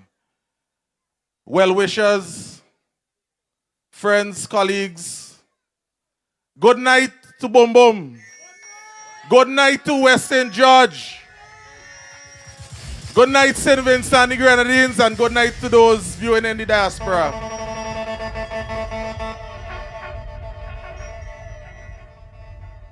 Now my presentation is going to focus entirely on this particular area of the constituency. Now for far too long we have been the forgotten constituency. This is West St. George. Last year's budget, the Minister of Finance would have proclaimed that's an East St. George budget. So it makes you wonder and say, what happened to West St. George? Okay? West St. George has been placed on the very backbone, on the rear end. Our communities have been left to struggle with inadequate resources, crumbling infrastructure, and most of all, broken promises and poor representation. Now this evening I stand before you, not just as a candidate, but someone who has walked these streets as you have. Someone who has similar experiences as you have. Someone who has faced the struggles, not because I'm standing here tonight. I have faced struggles in my life. But one thing, perseverance and the will to overcome permeates through my well-being. Now, I have a concrete plan to transform West St. George. Last week, at my meeting in Daphne, I launched a 7-point plan that will change the dynamics of West St. George. This evening, I'm going to focus on a 4-point plan. So the first point I'm going to mention, so we got to empower our communities through grassroots organization. But before I get into that, let me just give you a short story. I met Sarah Thompson, a single mother of 3, who lives on Upper Cane Hall Road. So when during the hurricane season, last year, she and her neighbors experienced burial. They had to organize themselves, sharing generators, checking on elderly residents as well, and coordinating relief efforts, because the current administration emergency response was barely reached their community. So we've learned we can only depend on each other, she said. But imagine what we could do if we work together. Imagine what we could accomplish. So this is why my first priority is to develop a robust community group and organization throughout Upper Cane Hall and the entire constituency of West St. George. So the first group gonna include, with Cane Hall residents, Dorsetshire Hill, Queens Drive, and Maine. So that group would name Quadcom. We will also expand the Belfongo structure, which comprises of Belair, Fountain, and Gome. So this would be expanded not just a sports and cultural club, but into a formal organization and structure. We would revive a Vesco, which will cater to residents in Annisvale and Villa, and Fountain Villa Road. We would also revitalize ASCO, which will cater to the residents of Ashburton, who I hold dear to my heart too. And the final community-based organization would be in the location of Fairbairn and Belmont. And this would name FAB, comprising of those two particular areas. So we will establish neighborhood councils with real authority and structures, and also budgets. We will create a resident-led community for local and development projects. I know Major would like this particular topic that I'm on. So examples of projects would include the development of the cart road, just down the hill down there. Persons in Bum Bum have been begging for years for that, and they have been promised under this current administration that they will get it done. But they have failed the people of this area. And I can assure you, under my leadership, I will get it done. And under Dr. Friday's leadership, we will get it done on Team NDP.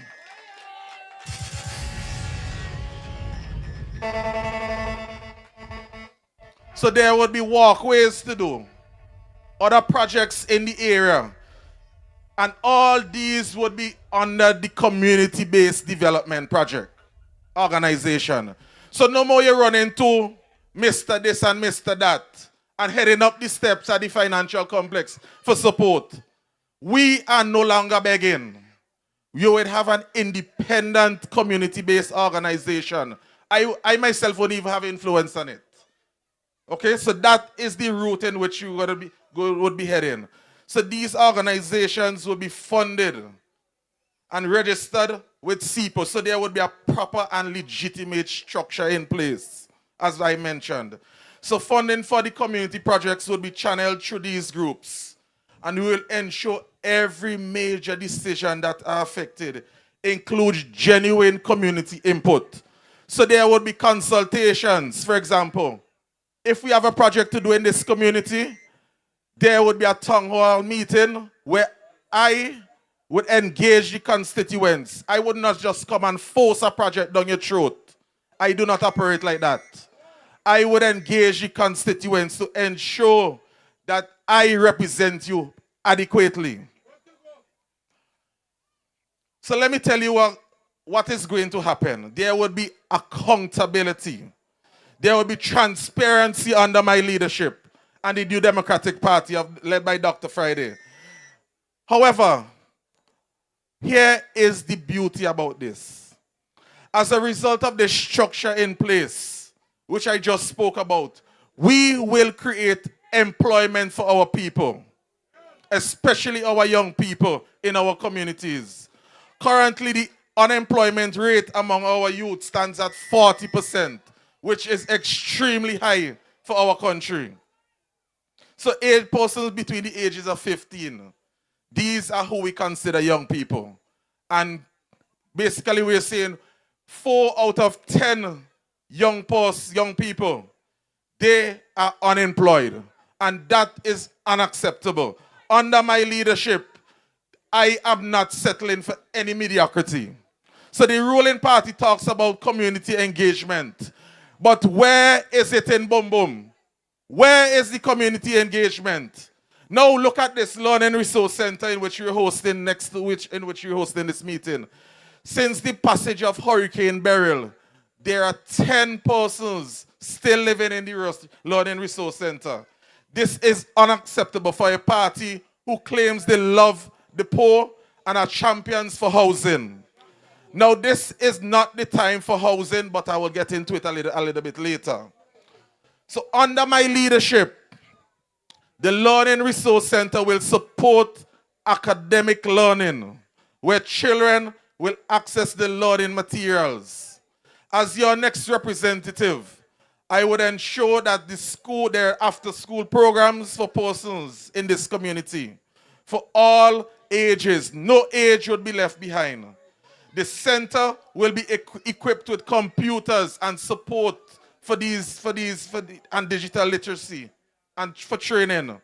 There will also be a place for design and projects, which will fall under our new economy, but I'll get into that a little bit later. And we would also have adult education programs. We will develop skills training as well, which is important for our people. So we have an opportunity to create some level of independence for ourselves here. We no longer would be dependent on the government to provide every single thing, especially employment for us. So this is what the New Democratic Party is all about. We will empower our people, and by doing so, we are going to prioritize skills training. So number 2, we are going to unleash the potential of our youth and entrepreneurs. Now let me tell you this story about a 23-year-old Marcus Williams who I met about 2 weeks ago from Fountain. He graduated with a degree in information technology about 2 years ago. Today he's working at a gas station. So imagine a highly qualified individual who has to stoop, I wouldn't say necessarily stoop to the level, but he has to resort to the level of a gas station attendant because there are no opportunities for him. The next step that he's thinking about, is migrating. So our talented people are leaving our shows for supposedly greener pastures. And under our government, NDP, we will ensure opportunities, as I said before, are provided for our young people.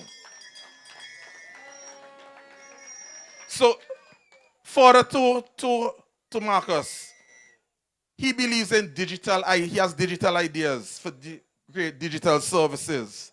And he has developed a digital cooperative in his mind that could serve the entire region. But it sits in a drawer, unfunded and unsupported by this government. There's also Jennifer Batiste of Fairbairn Pasture, who runs a small catering business from her kitchen. She dreams of opening a restaurant, but she applied several times for small government grants, only to watch the funding be given to well-connected applicants from the Roden administration. So you see what these guys are all about? If you're not affiliated to them or you're not connected to them, you cannot prosper in this country. We are saying in our party, this will not happen under Dr. Friday's leadership. Every single individual in this country would have an equal opportunity. There will be no more favoritism. So my people of Bumbum and West St. George, these stories multiply across our community. Our young people are our greatest resource. And to the manner in which they are being treated as afterthoughts. There are no job creation programs under this government. They only focus on their supporters. But I'm here to tell you again, under our leadership, we are going to adopt a system where persons are promoted and they advance based on merit. You know about the meritocracy system. So they will be promoted as a result of their excellence and their hard work. And this is something that would permeate throughout the public service. So we are going to change the dynamics that is currently occurring in the public service, where persons are promoted because they align and they are affiliated to a particular party. I am telling you here publicly this evening, this will stop under a new Democratic Party government led by Dr. Godwin Friday. We will stop the nepotism that is currently occurring and permeating throughout the public service. We will establish the West St. George Youth Enterprise Hub. So with the focus on my leadership is on the youths. A one-stop center providing business mentorship, which gives access to microfinance and co-working spaces for young entrepreneurs. So we will also create apprenticeships programs linking our youth with local businesses. We will ensure that every major government contract includes a requirement to hire locals and youth employment. Let me give you a prime example. In West St. George, there are a number of projects currently in process, right? If you look at it, one contractor has been given all the contracts within the constituency. Under my leadership, the contracts would be divided and tendered out, and the results, the persons who would be awarded the contract, they would be given because of their merit. They would be interviewed, the contracts would be highly evaluated, and they would be given awarded the contract based on merit. That will not happen. That what is currently happening, that will not occur under our administration. So now we are watching the brightest and young minds, as I said, leave for opportunities elsewhere. But we will partner with the private sector and attract investments, and we will create those opportunities for our people right here in St. Vincent and the Grenadines. Number 3, we will rebuild our community spirit through sports and the arts. Now, Dr. Kishore Shallow would have shared with you my passion for cricket at an early age. As he mentioned, I had visions of becoming the next Brian Lara, but that didn't hold true. I had different priorities along with our maker. He had a different calling for me. That is why I'm standing here today. So several months ago, I drove past the Madame Louis playing field in Belair. And what did I see? A picture of what years of neglect look like. A pasture filled with grass about 3 to 4 feet tall. The grass was so high, villagers tied their animals on it. It was no more a playing field, it was a pasture at that time. This was a playing field where a number of talented sportsmen and women, especially from this area, harnessed their talents. The playing field was in such a deplorable condition that concerned persons in the community saw it fit to come together to improve the conditions of the playing field. So first, the Belfongo community group, which was inactive, this was revitalized. Second, donations were solicited from both local and persons in the diaspora. So members of the support and of the community upgraded the playing field. So within a few months, the entire playing field was transformed. And this was a result of the revival of the community-based organization. So this is one of the most glaring cases of neglect by the current representative and his administration when it comes to sports. All of a sudden, they are championing sports, but our people know better.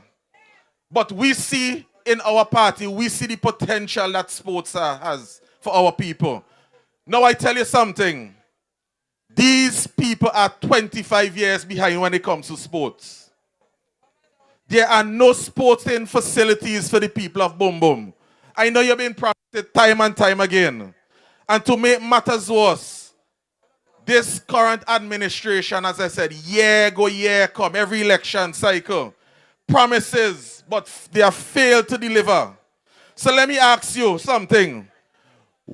Based on their promises, where they going to put the facility in Boom Boom? Where? Where are they going to put it? So my people, the time has come for you to rise up. Stop being exploited by this government who only tries to treat you well once every 5 years. Enough is enough, my people.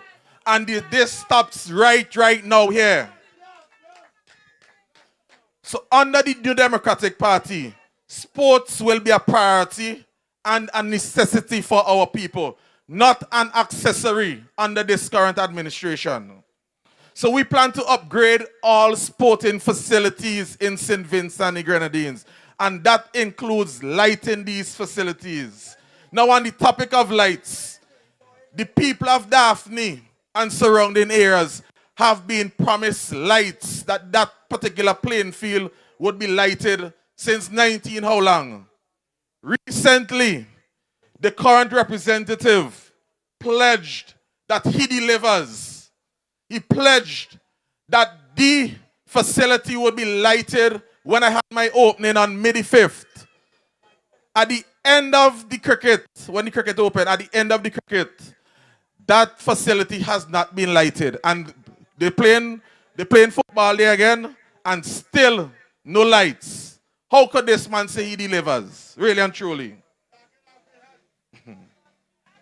So my people, the time for playing us as fools ends now, as I said. West St. George has a number of young, talented artists who need an opportunity and an avenue to express themselves. Recently, I had a conversation with a local artist and cultural organizer, Maria Charles, who shared her frustration. She said, we have incredible talent in this community. Musicians, dancers, visual artists, but nowhere to showcase their work. Now, during Dr. Shallow's meeting last night in Fitzhugh's, I heard the local artist, Little Chrissy, who came on stage and expressed herself and her talent. I had a brief conversation with her, and she aspires to be a successful lawyer one day. Now, under this current dispensation and this current administration, Chrissy's dreams would blow up in smoke because there are limited opportunities for her. So, Chrissy, let me encourage you. There is hope on the way in the New Democratic Party. So, here in West St. George, we have no home to express ourselves culturally. So we would change that. We would create training for our creatives right here in West St. George. And we will build a community arts center which would house performances, spaces, recording studios, and galleries. And we will establish an annual festival celebrating our local culture and providing platforms for our artists. So my people, sports and arts aren't luxuries. They're essential for building strong and proud communities. The current administration's neglect of these areas show little how they understand our needs. Number 4, ensuring every family has a home they can afford. Perhaps nothing illustrates the current administration's failures more clearly than the housing crisis in Poliard. Now, Major mentioned that he had an experience last election when he went to visited the Poliard for a meeting. I had the privilege of being there on a number of occasions. And the conditions in which they live, it pains my heart to see the type of neglect and disregard for human life. So under my leadership, these persons in Poliard would not face any exploitation anymore. They have been taken on a roller coaster. This current administration has made grand promises to them. Promises of relocation and modern housing, to say the least. Even in 2019, the residents were denied electricity with promises of imminent relocation. Now, last year, the current MP claimed land was identified, but provided no details. This is what I call political abuse and exploitation. These people have to endure time and time again. I walked through this community and witnessed the truth that no political rhetoric can hide. Families living in substandard housing. Elderly residents struggling without basic services, which should be guaranteed to every citizen. For 25 years, we have seen this same playbook play over and over. Election season arrives, and suddenly there are materials to distribute. Major would have mentioned materials being distributed in Rose Hall recently. Corrugated sheets, cement, lumber, steel, but only for those who pledge their loyalty to this current administration. This will come every election. So the 500 in the t-shirt and they hold us at ransom for the next 5 years. So let me give you a financial breakdown. I'm a good brother give his own breakdown last night in Fitzhughes. So the 500 equates to $100 annually. $8.33 monthly. $2.08 weekly. And 29 cents per day. Now let me suck it up a little bit. These guys are saying, hey, you're worth 29 cents per day. So that is like a shilling. That is 25 cents basically. What that could buy in today's economy, which is so high with inflation. So my people, this is the harsh reality we face. And the rest of us are expected to wait and hope and believe that this time will be different. Now let me tell you something. This is not governance, as I said before, you know. This is political manipulation. And it needs to stop. So my people of Boom Boom, after the votes are counted, the promises will evaporate again. I could assure you of that. Like the morning mist, the materials would also dry up. The attention moves elsewhere. And we are left with the same broken infrastructure as I mentioned in my opening. The same inadequate housing. And the same empty assurances. What has this pattern cost us? Let me tell you. Lost opportunities while we lack basic infrastructure and investment in and development that could pass, that which have passed us by. There's also a health consequence. Poor housing, lack of clean water create conditions for disease and suffering. Economic stagnation. Businesses cannot thrive where businesses lack services and are unreliable. Unfortunately, we have paid the price of political games time and time again with our quality of life, our health, and the future. Now, let me tell you what the definition of insanity is. Doing the same thing repeatedly over and expect the same result. We are not a people who are insane. So now is the time for us to correct that. We are going to vote out this administration. We cannot continue to trade our votes for temporary handouts, while permanent solutions in which the New Democratic Party is providing and affording to us remain out of reach. Now, this is what real change requires. Sustainable infrastructure. Not emergency repairs during the campaign season, but long-term planning for reliable housing and development. Transparent governance where resources are allocated based on need, not political affiliation. Every citizen deserves equal access to the basic services, food, clothing, shelter, and housing. So there would also be accountability. Leaders who answer to the people year go year wrong, not just during the election campaign. There would also be community participation, where our voices heard in the planning process. Your voices will be heard, my people. So our needs will be reflected in the budget. So my people of Boom Boom, West St. George and St. Vincent the Grenadines, the power to change this cycle lies in your hands and at your fingertips. We are not victims of circumstance.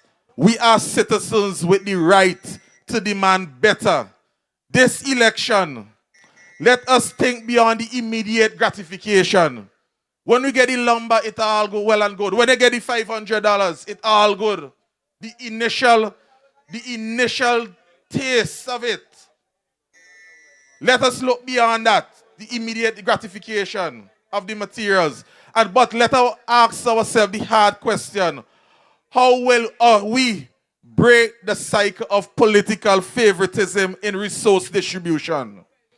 Now, this is my vision for West St. George. Every family living in decent and safe housing with electrical power to their homes. Clean water flowing from every tap. infrastructure that attracts investments and creates opportunities, governance that serves all citizens equally. Every family in West St. George deserves a safe, affordable home. This is not a privilege, but this is a right. And this is not an impossible dream. This is what effective leadership can deliver, my friends. The current representative and his administration, they have had their chance. Their time is up. They have shown us through the years and through their actions. Remember they say actions speak louder than words, eh? But in this current rep, with this current rep, his action complement his words, so be careful. So not with the people they were elected to serve, yeah? They neglect the people they were elected to serve. So they talk about, let me get this, they talk about labor love. But do they actually demonstrate that love? So before I end, let me tell you something about what love is. And this is a definition from my humble pastor, Dr. Walford Thompson. Now he says, love is the unselfish, remember that word, unselfish concern of the affairs of another person. Now, have they demonstrated their unselfish concern for us? Think about it.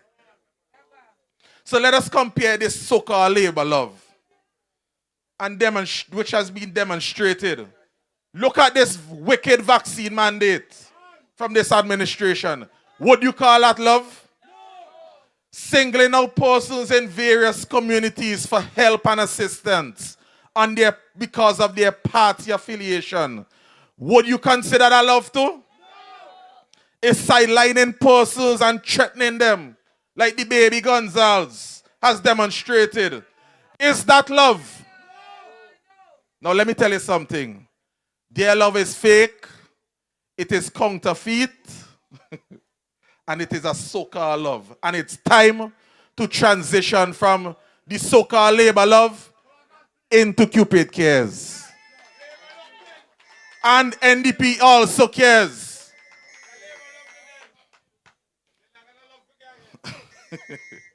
So my people, we care about the people of St. Vincent and the Grenadines. Friends, when we say Cupid cares and the NDP cares, we mean it from the depths of our souls. We will demonstrate the level of kindness, compassion, and we will rebuild a society and this nation into a caring one. Having said all this, my people of Bumbum and West St. George, we have the power at our fingertips to initiate this change. We have the power to choose leaders, as you saw here tonight, who see our potential instead of overlooking our needs. We have the power to remove the self-serving, egocentric administration from office. We have the power to build a West St. George. We know that is possible. So this election isn't just about choosing a representative. It's about choosing our future. Will we continue to accept neglect and broken promises? Or will we demand the investment and the attention we deserve in our community and our nation? So let us not vote just for a candidate who offers the most materials today, but for a leader who will build the systems that serve us for tomorrow. Together, we will build stronger communities. Together, we'll create opportunities for our young people. Together, we will restore our facilities and celebrate our culture. Together, we'll ensure every family has a place in this country to call home. The time for waiting is over, my people. The time for change is now. Under my leadership, we will build a strong, vibrant community where everyone, and I mean everyone, has the opportunity to succeed. So on election day, we go to the polls in record numbers. We're not sticking this time. we go into the polls and vote overwhelmingly for KASHAKA Cupid, for real representation. We are voting for KASHAKA Cupid and the New Democratic Party for real investment. And you're voting for us for real change. Because Cupid genuinely cares for West St. George and the people of St. Vincent and the Grenadines. Good night, my people, and may God bless you. Thank you.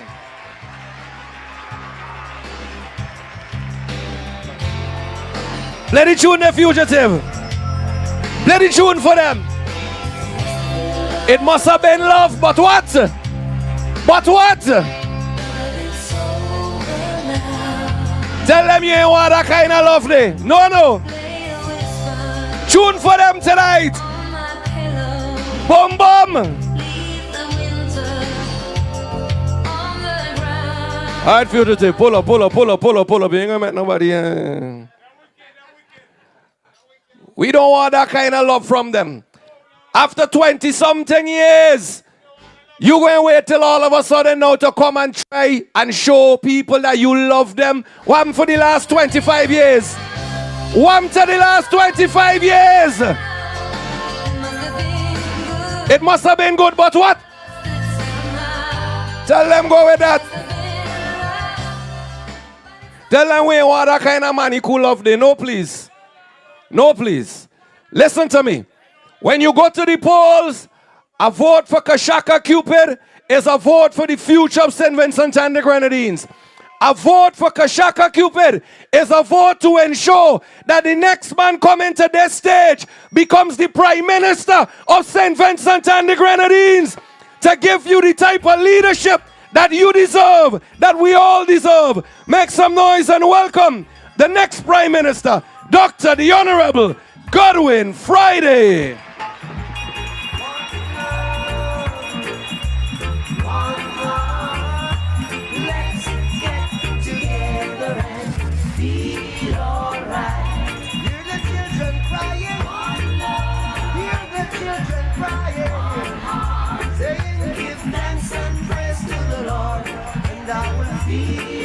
All right.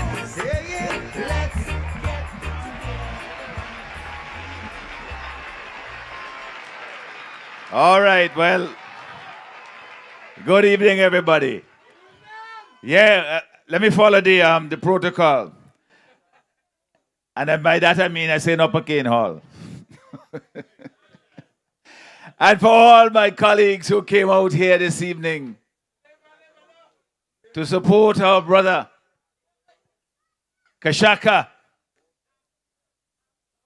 Tonight, I listened to a presentation that is rooted in the needs of a community, not just highlighting problems, but presenting workable solutions. Now, this is what you want in a representative. It is obvious to me that Shaka has been in touch with his constituents and that he has crafted plans and solutions to the problems that he sees in his constituency based on the needs of his people. Not just sitting in an office somewhere and making up something and then trying to come to sell it to the people of this beautiful village, this wonderful constituency. And that is the battle for all of the candidates of the New Democratic Party. We go to the people to find out what they want us to represent them about. That is what representative politics is all about. The detail that he has presented, the thought that has gone behind these well-crafted solutions tells me that you have a man in KASHAKA Cupid who will transform lives in his constituency, and indeed in the entire country. Last night we were up in Fitzhugh and I talked about the urgency of changing the government. Not just so that you could have one set of people in and one set of people out. That is just the beginning. The real work starts after we form government. And I am pleased to see that my colleagues have taken that message to heart. And they have started, and some more advanced than others, because people like Leacock and Cummins and myself and Terence, we've been in the vineyard for a long time. We have seen a lot of the troubles that have come and gone, and we've offered solutions in the past. We continue to do so in the future. But Shaka here tonight tells you that here you have somebody who has come to contest elections for the first time, and he ain't taking things as they are.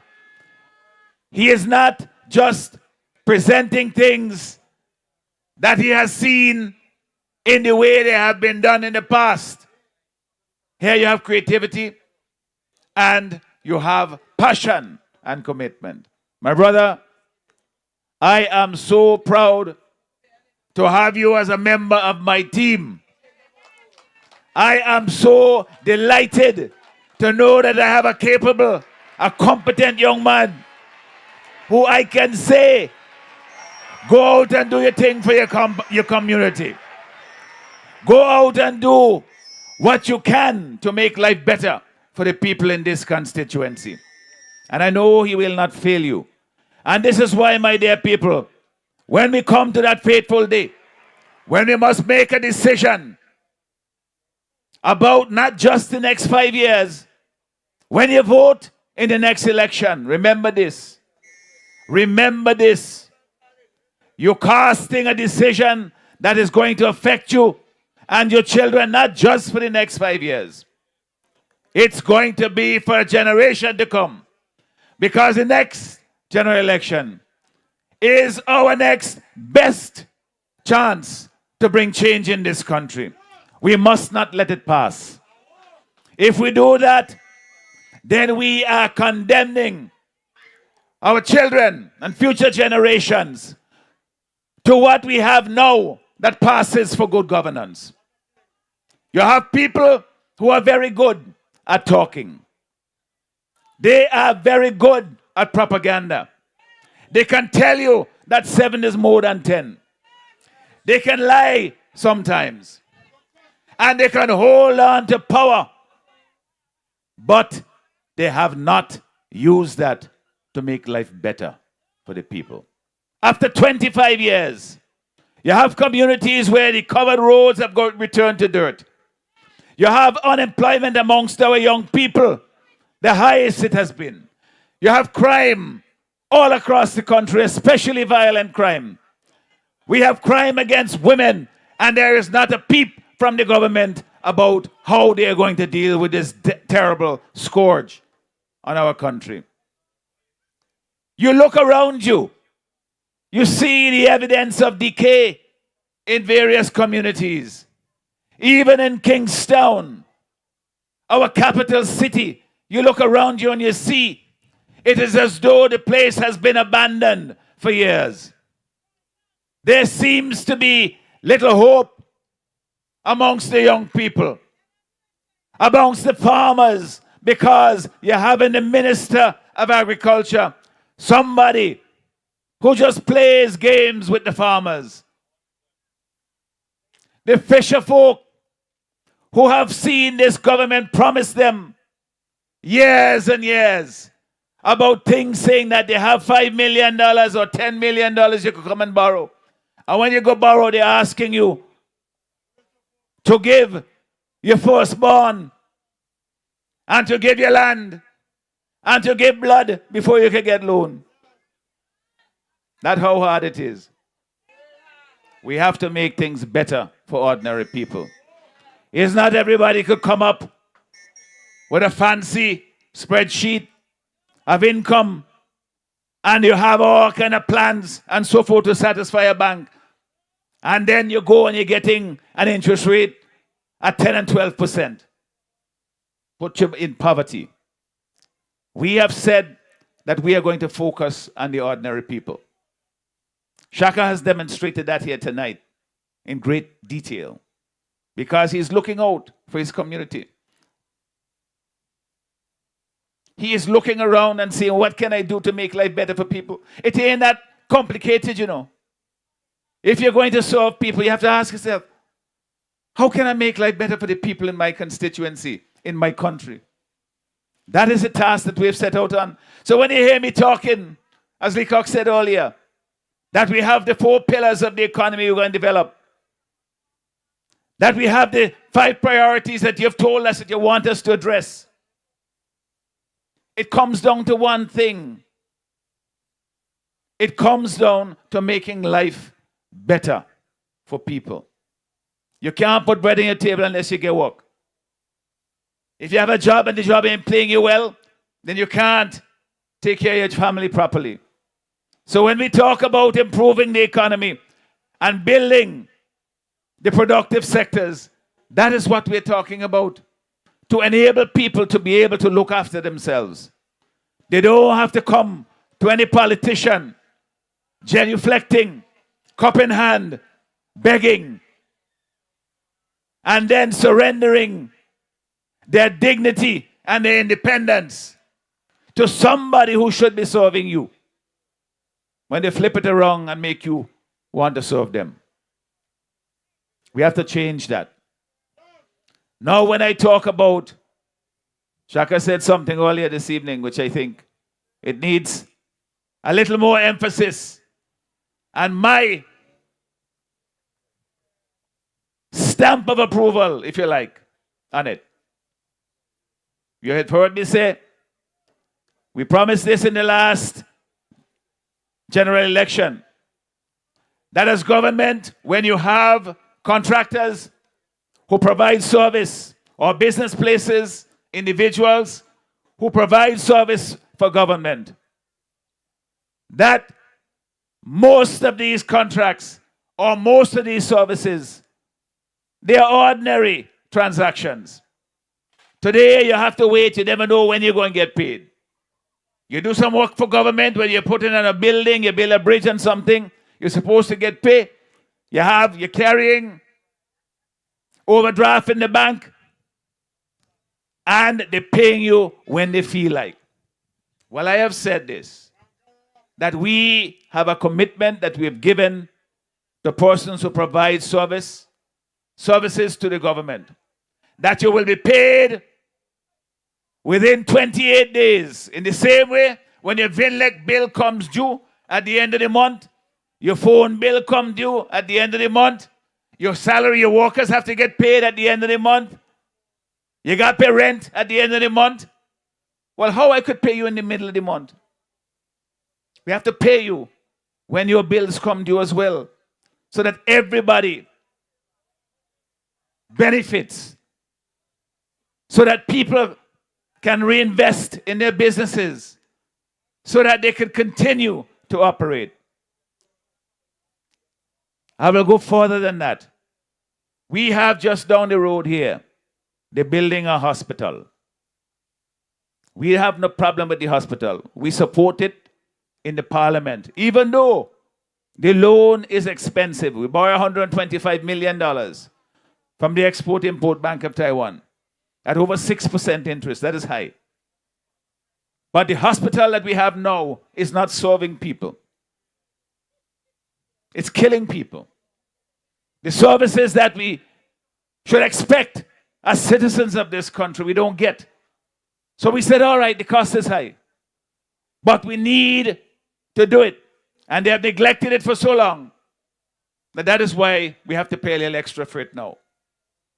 But they build in the hospital, and you go down there and you'll see a lot, if not most of the workers come from overseas. The same thing happened when Sanders built the hotel down at Buckerman.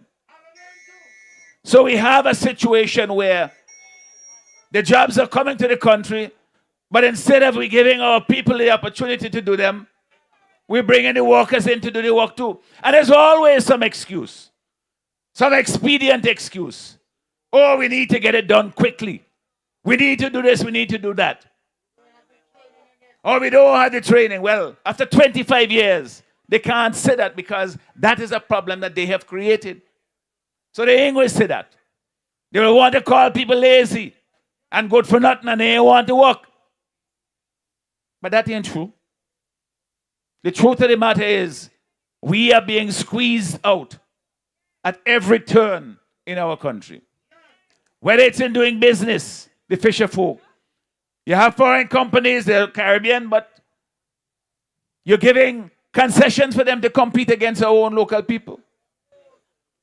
You have jobs coming in, and you're bringing the workers in to do the jobs.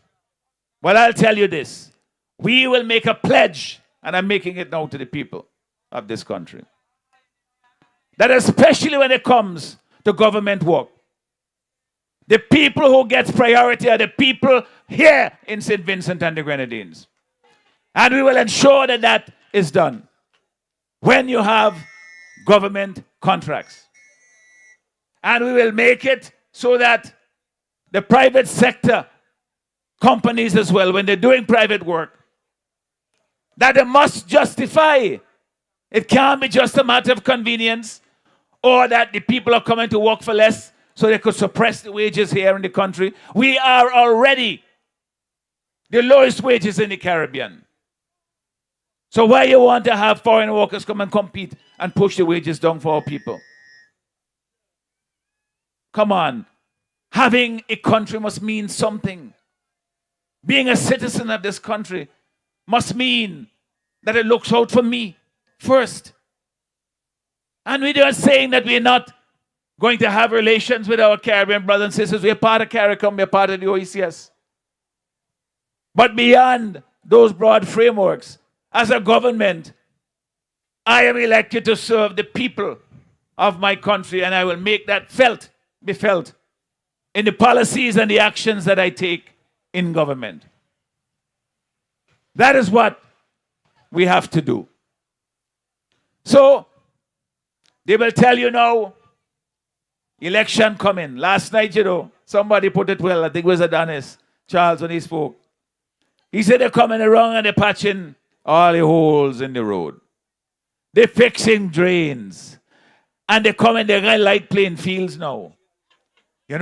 All kind of things they're doing. The way he say they're trying to make 50 runs off the last ball. Well, I give them a little bit more. I said the last over. They still can't do it. But they will come and mama guy. You will see they will drop some BRC in the road. They will bring gravel and put it down here. Blocks will come and they will put it down and so forth. They might even dig here and there. But that is all for mama guy. And I'll tell you this. Any government, any politician, quite frankly, who will belittle the intelligence of the people of the country to that level, they deserve to be punished. You can't say you respect the people as citizens of this country and you're treating them as if they're so dumb and stupid. That you could come now, after 25 years of neglect, and come now and tell them that between now and whenever they call elections, that is going to be paved roads, there's going to be milk and honey flowing in the streets of St. Vincent and the Grenadines. We know better than that. So, my dear people, we will not fall for it. And when they're building the hospital here, as I said, we support it in the parliament. We continue to support the project.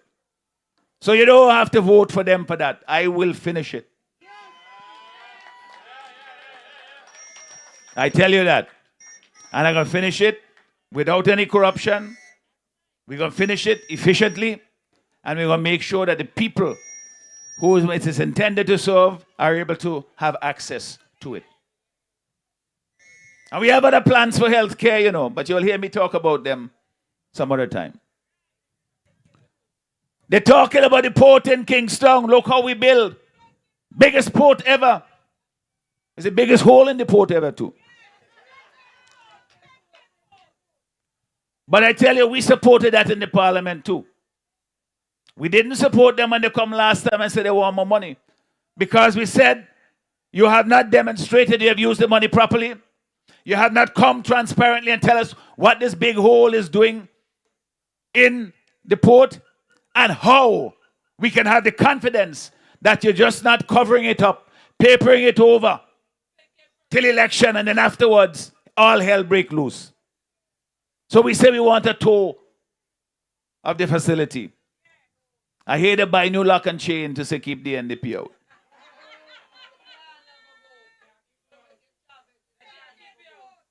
Well, they will brag about it, say they build a big port.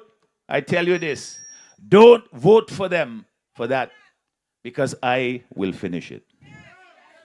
That is my commitment. I'm not like them. When you had the Otley Hall Marine and Shipyard, which we will complete, because they will provide jobs for our young people, good paying jobs. But when the NDP built that, they leave it down there to rust and ruin, even though it could create jobs for our people. Because it's all about political expedience. When they built, NDP built the port in Kingstown, the cruise ship berth, and the hurricane come, I think it was Lieutenant Lenny. There, they wish it would mash up. Now, they're praising, oh, we have so many cruise ship tours coming in. They couldn't come without that.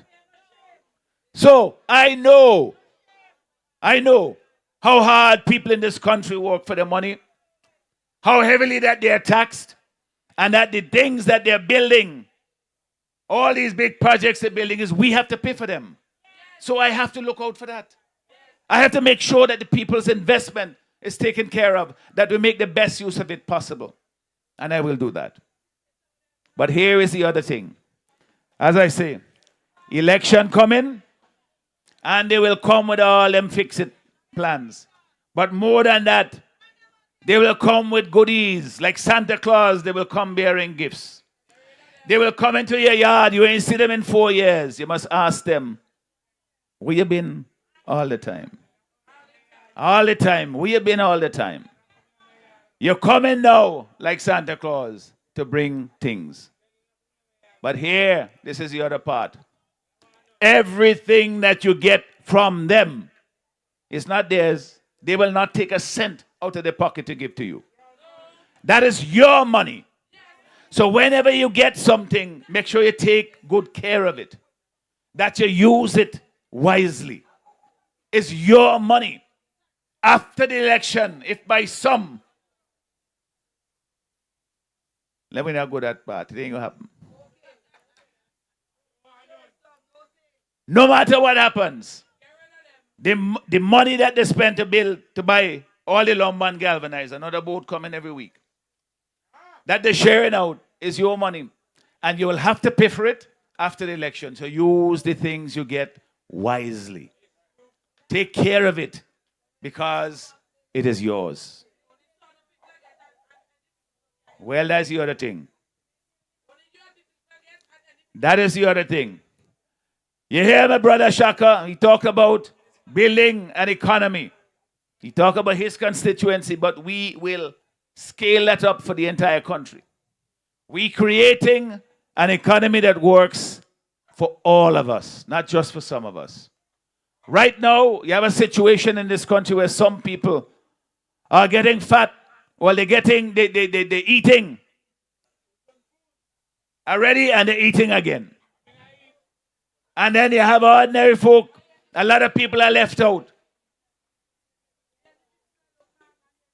They can't benefit from the fruits of their labor and of this country, because the same people who get already, they're getting again.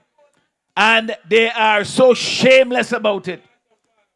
They have become so gluttonous and greedy about it that they're taking it for fewer and fewer of them. And the people all throughout the country continue to feel the pressure of this economic crisis that we are in, and the cost of living crisis that they're feeling. Cost of living is high. It's high, I know. I do my groceries myself. I go in the stores, people see me shopping, sometimes they're surprised. I say, what, you don't think I just eat?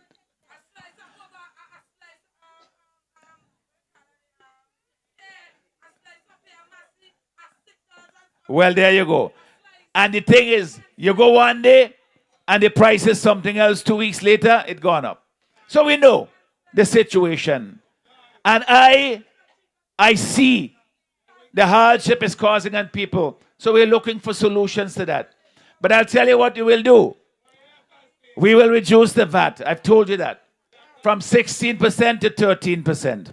That will put money back in your pocket and give you a chance to buy more with what you have. As public servants, there will be bonuses as well that are paid as they've done in other countries. And we will make life better for people to help them ease the cost of living crisis that they are feeling. We are looking for ways in which to put money back into people's pockets. I said last night that we have to find ways to get young people, especially young professionals. They come out of university, they have a job. The jobs tend to be lower paying, but some of them we want to give them incentives to stay so that it doesn't take 3 generations to own a home, that they could find a piece of land they could build and they could afford to pay a mortgage and still live a decent life. Those are things we have to look for solutions for, because our young people are precious to us. They're better educated than ever, but we're losing too many of them to countries within the region because I can't blame them. They're getting paid better and they have debts to pay. We want to bring them back here so that they could help to develop this country of ours, to use that brain power in the service of the development of our country. And in the meantime, also develop themselves and their families.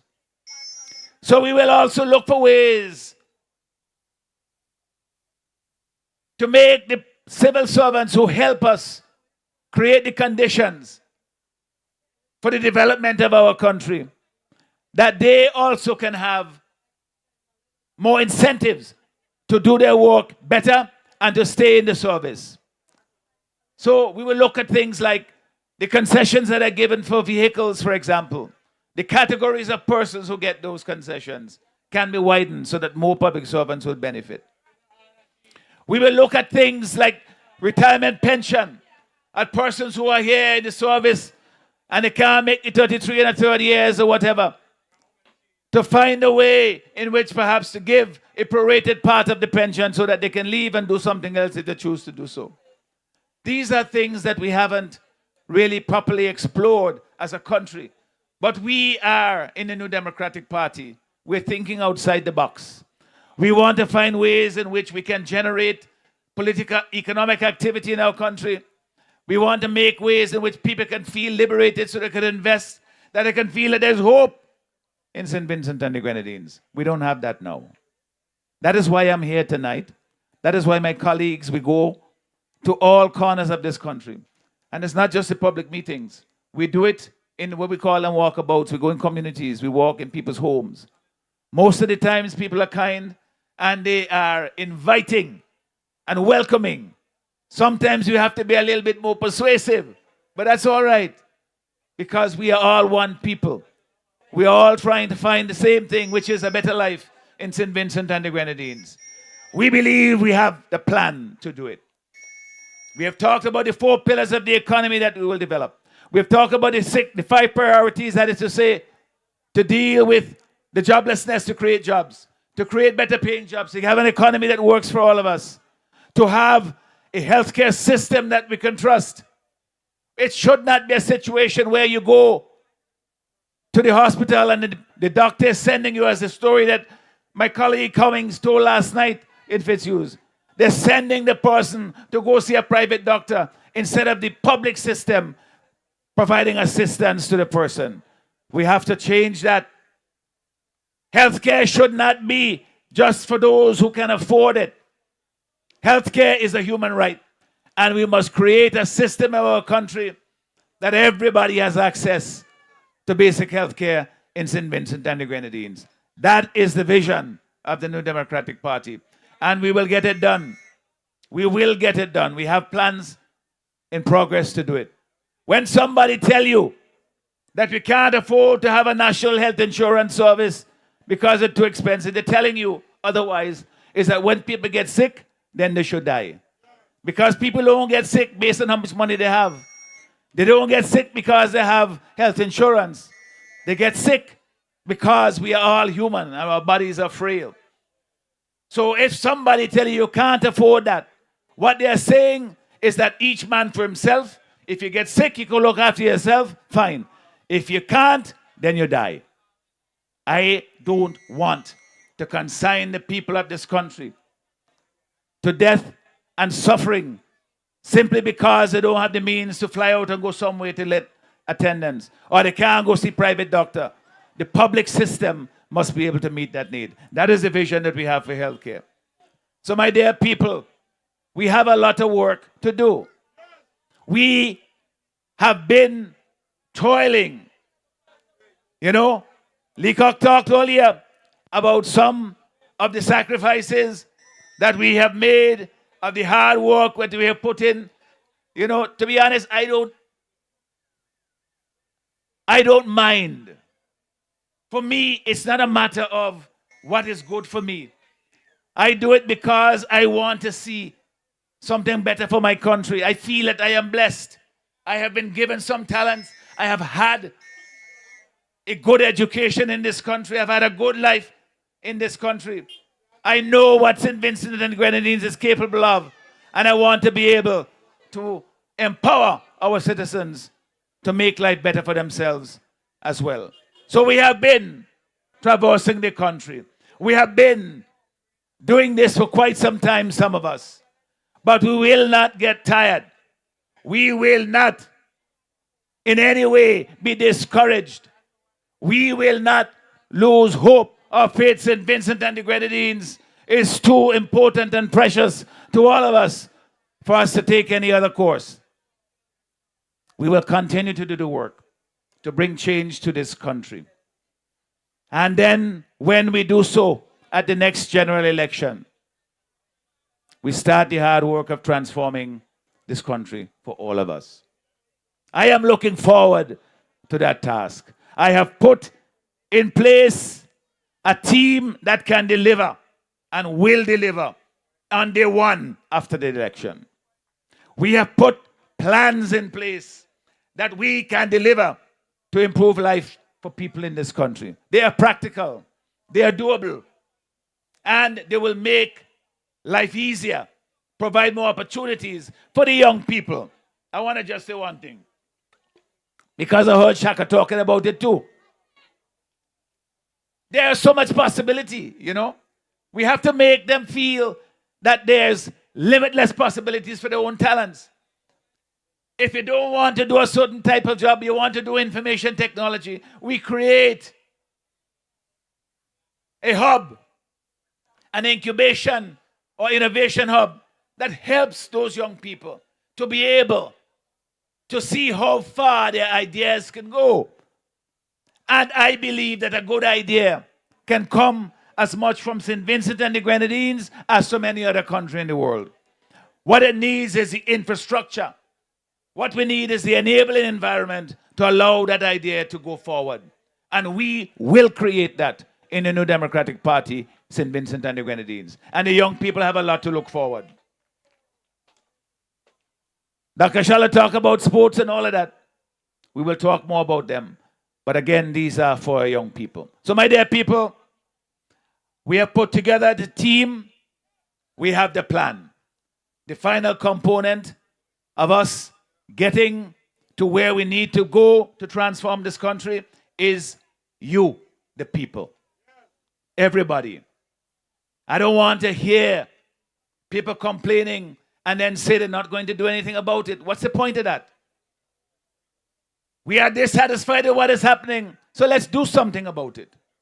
Don't leave it to the next generation. Young people, don't leave it to your parents and your grandparents. You have more to benefit than they do because you have longer to be here to live in this country. Bring your fears and your doubts, all your disappointments. with this present government. Don't blame us for them, but bring them. All your hopes, your dreams, your aspiration for your own life, for your village, your community, for your country, bring them. Let's put them together with all the plans that we in the New Democratic Party have put in place. Give my colleagues the task of putting those things into, bringing them into fruition. They're capable of doing it. Let us together, on the day of election, create an irresistible force in this country that will bring change no matter what they do. No matter what they do. The only way it will happen is if we all do it together. And I urge you to do so. My dear people, thank you for listening. And we will continue with this as we go forward to a brighter and better day for St. Vincent and the Grenadines. I see Maurice want to come give me... Welcome to West St. George, Dr. Friday. This is our constituency. We are so happy to have you. Come on, give the brother a round of applause, please. The next Prime Minister of St. Vincent and the Grenadines come next general elections or thereafter. Wait, you probably thought we were going to have a dialogue on stage. No, we're not. You probably thought we were going to have a dialogue on stage. We're not. We're not. The people say they gone now. You want to hear it again? Enough is enough. The people say they Gone now. Thank you very much, Fuji. Ladies and gentlemen, if you really enjoyed that presentation by Dr. Friday, the next Prime Minister of SBG, give him a round of applause, please. Come on.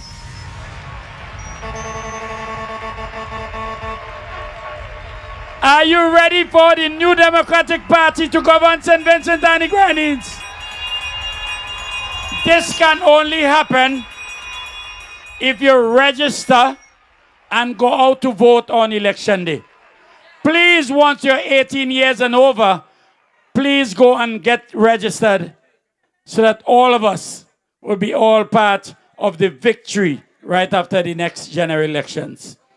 Ladies and gentlemen, we want to thank all our speakers who eloquently presented the New Democratic Party's plans, programs, and activities to be done right after the next general elections. And more than anything else, I want to thank you very much for coming out this evening to be all part of this big activity. And all the persons from, I want to say boom boom first, but let me say Upper Cane Hall first. And then my fellow villagers of this part of West St. George, we want to thank you very much for coming out this evening and be all part of our activity. Put your hands together for yourselves. Come on. I want to thank all you notice when I introduced the gentleman as one of the best MCs in St. Vincent and the Grenadines. I thought I was making joke, eh? This man is undoubtedly the best MC in St. Vincent and the Grenadines. And when it comes to hosting political events, he has no second. Here's Colin Graham. Give him a round of applause, please. Nobody can touch Colin. I mean, after 42 years on this stage, I can't even touch Colin much less. On behalf of the New Democratic Party's West St. George Constituency Council, once again, we want to thank you very much for coming out and wish you all the best. DJ Fuji going to give you a little music. You done pull them? So no more music, that's it. Two tune. We're going to get 2 in circle party because the ladies them have some drink. The ladies there have some drinks to sell. In the meantime, we ain't going away now. I dey home, plenty of you dey home, so we ain't going away. So on behalf of the council, I want to thank you very much. My name is Maurice and I'm a queer and born. I'm gone.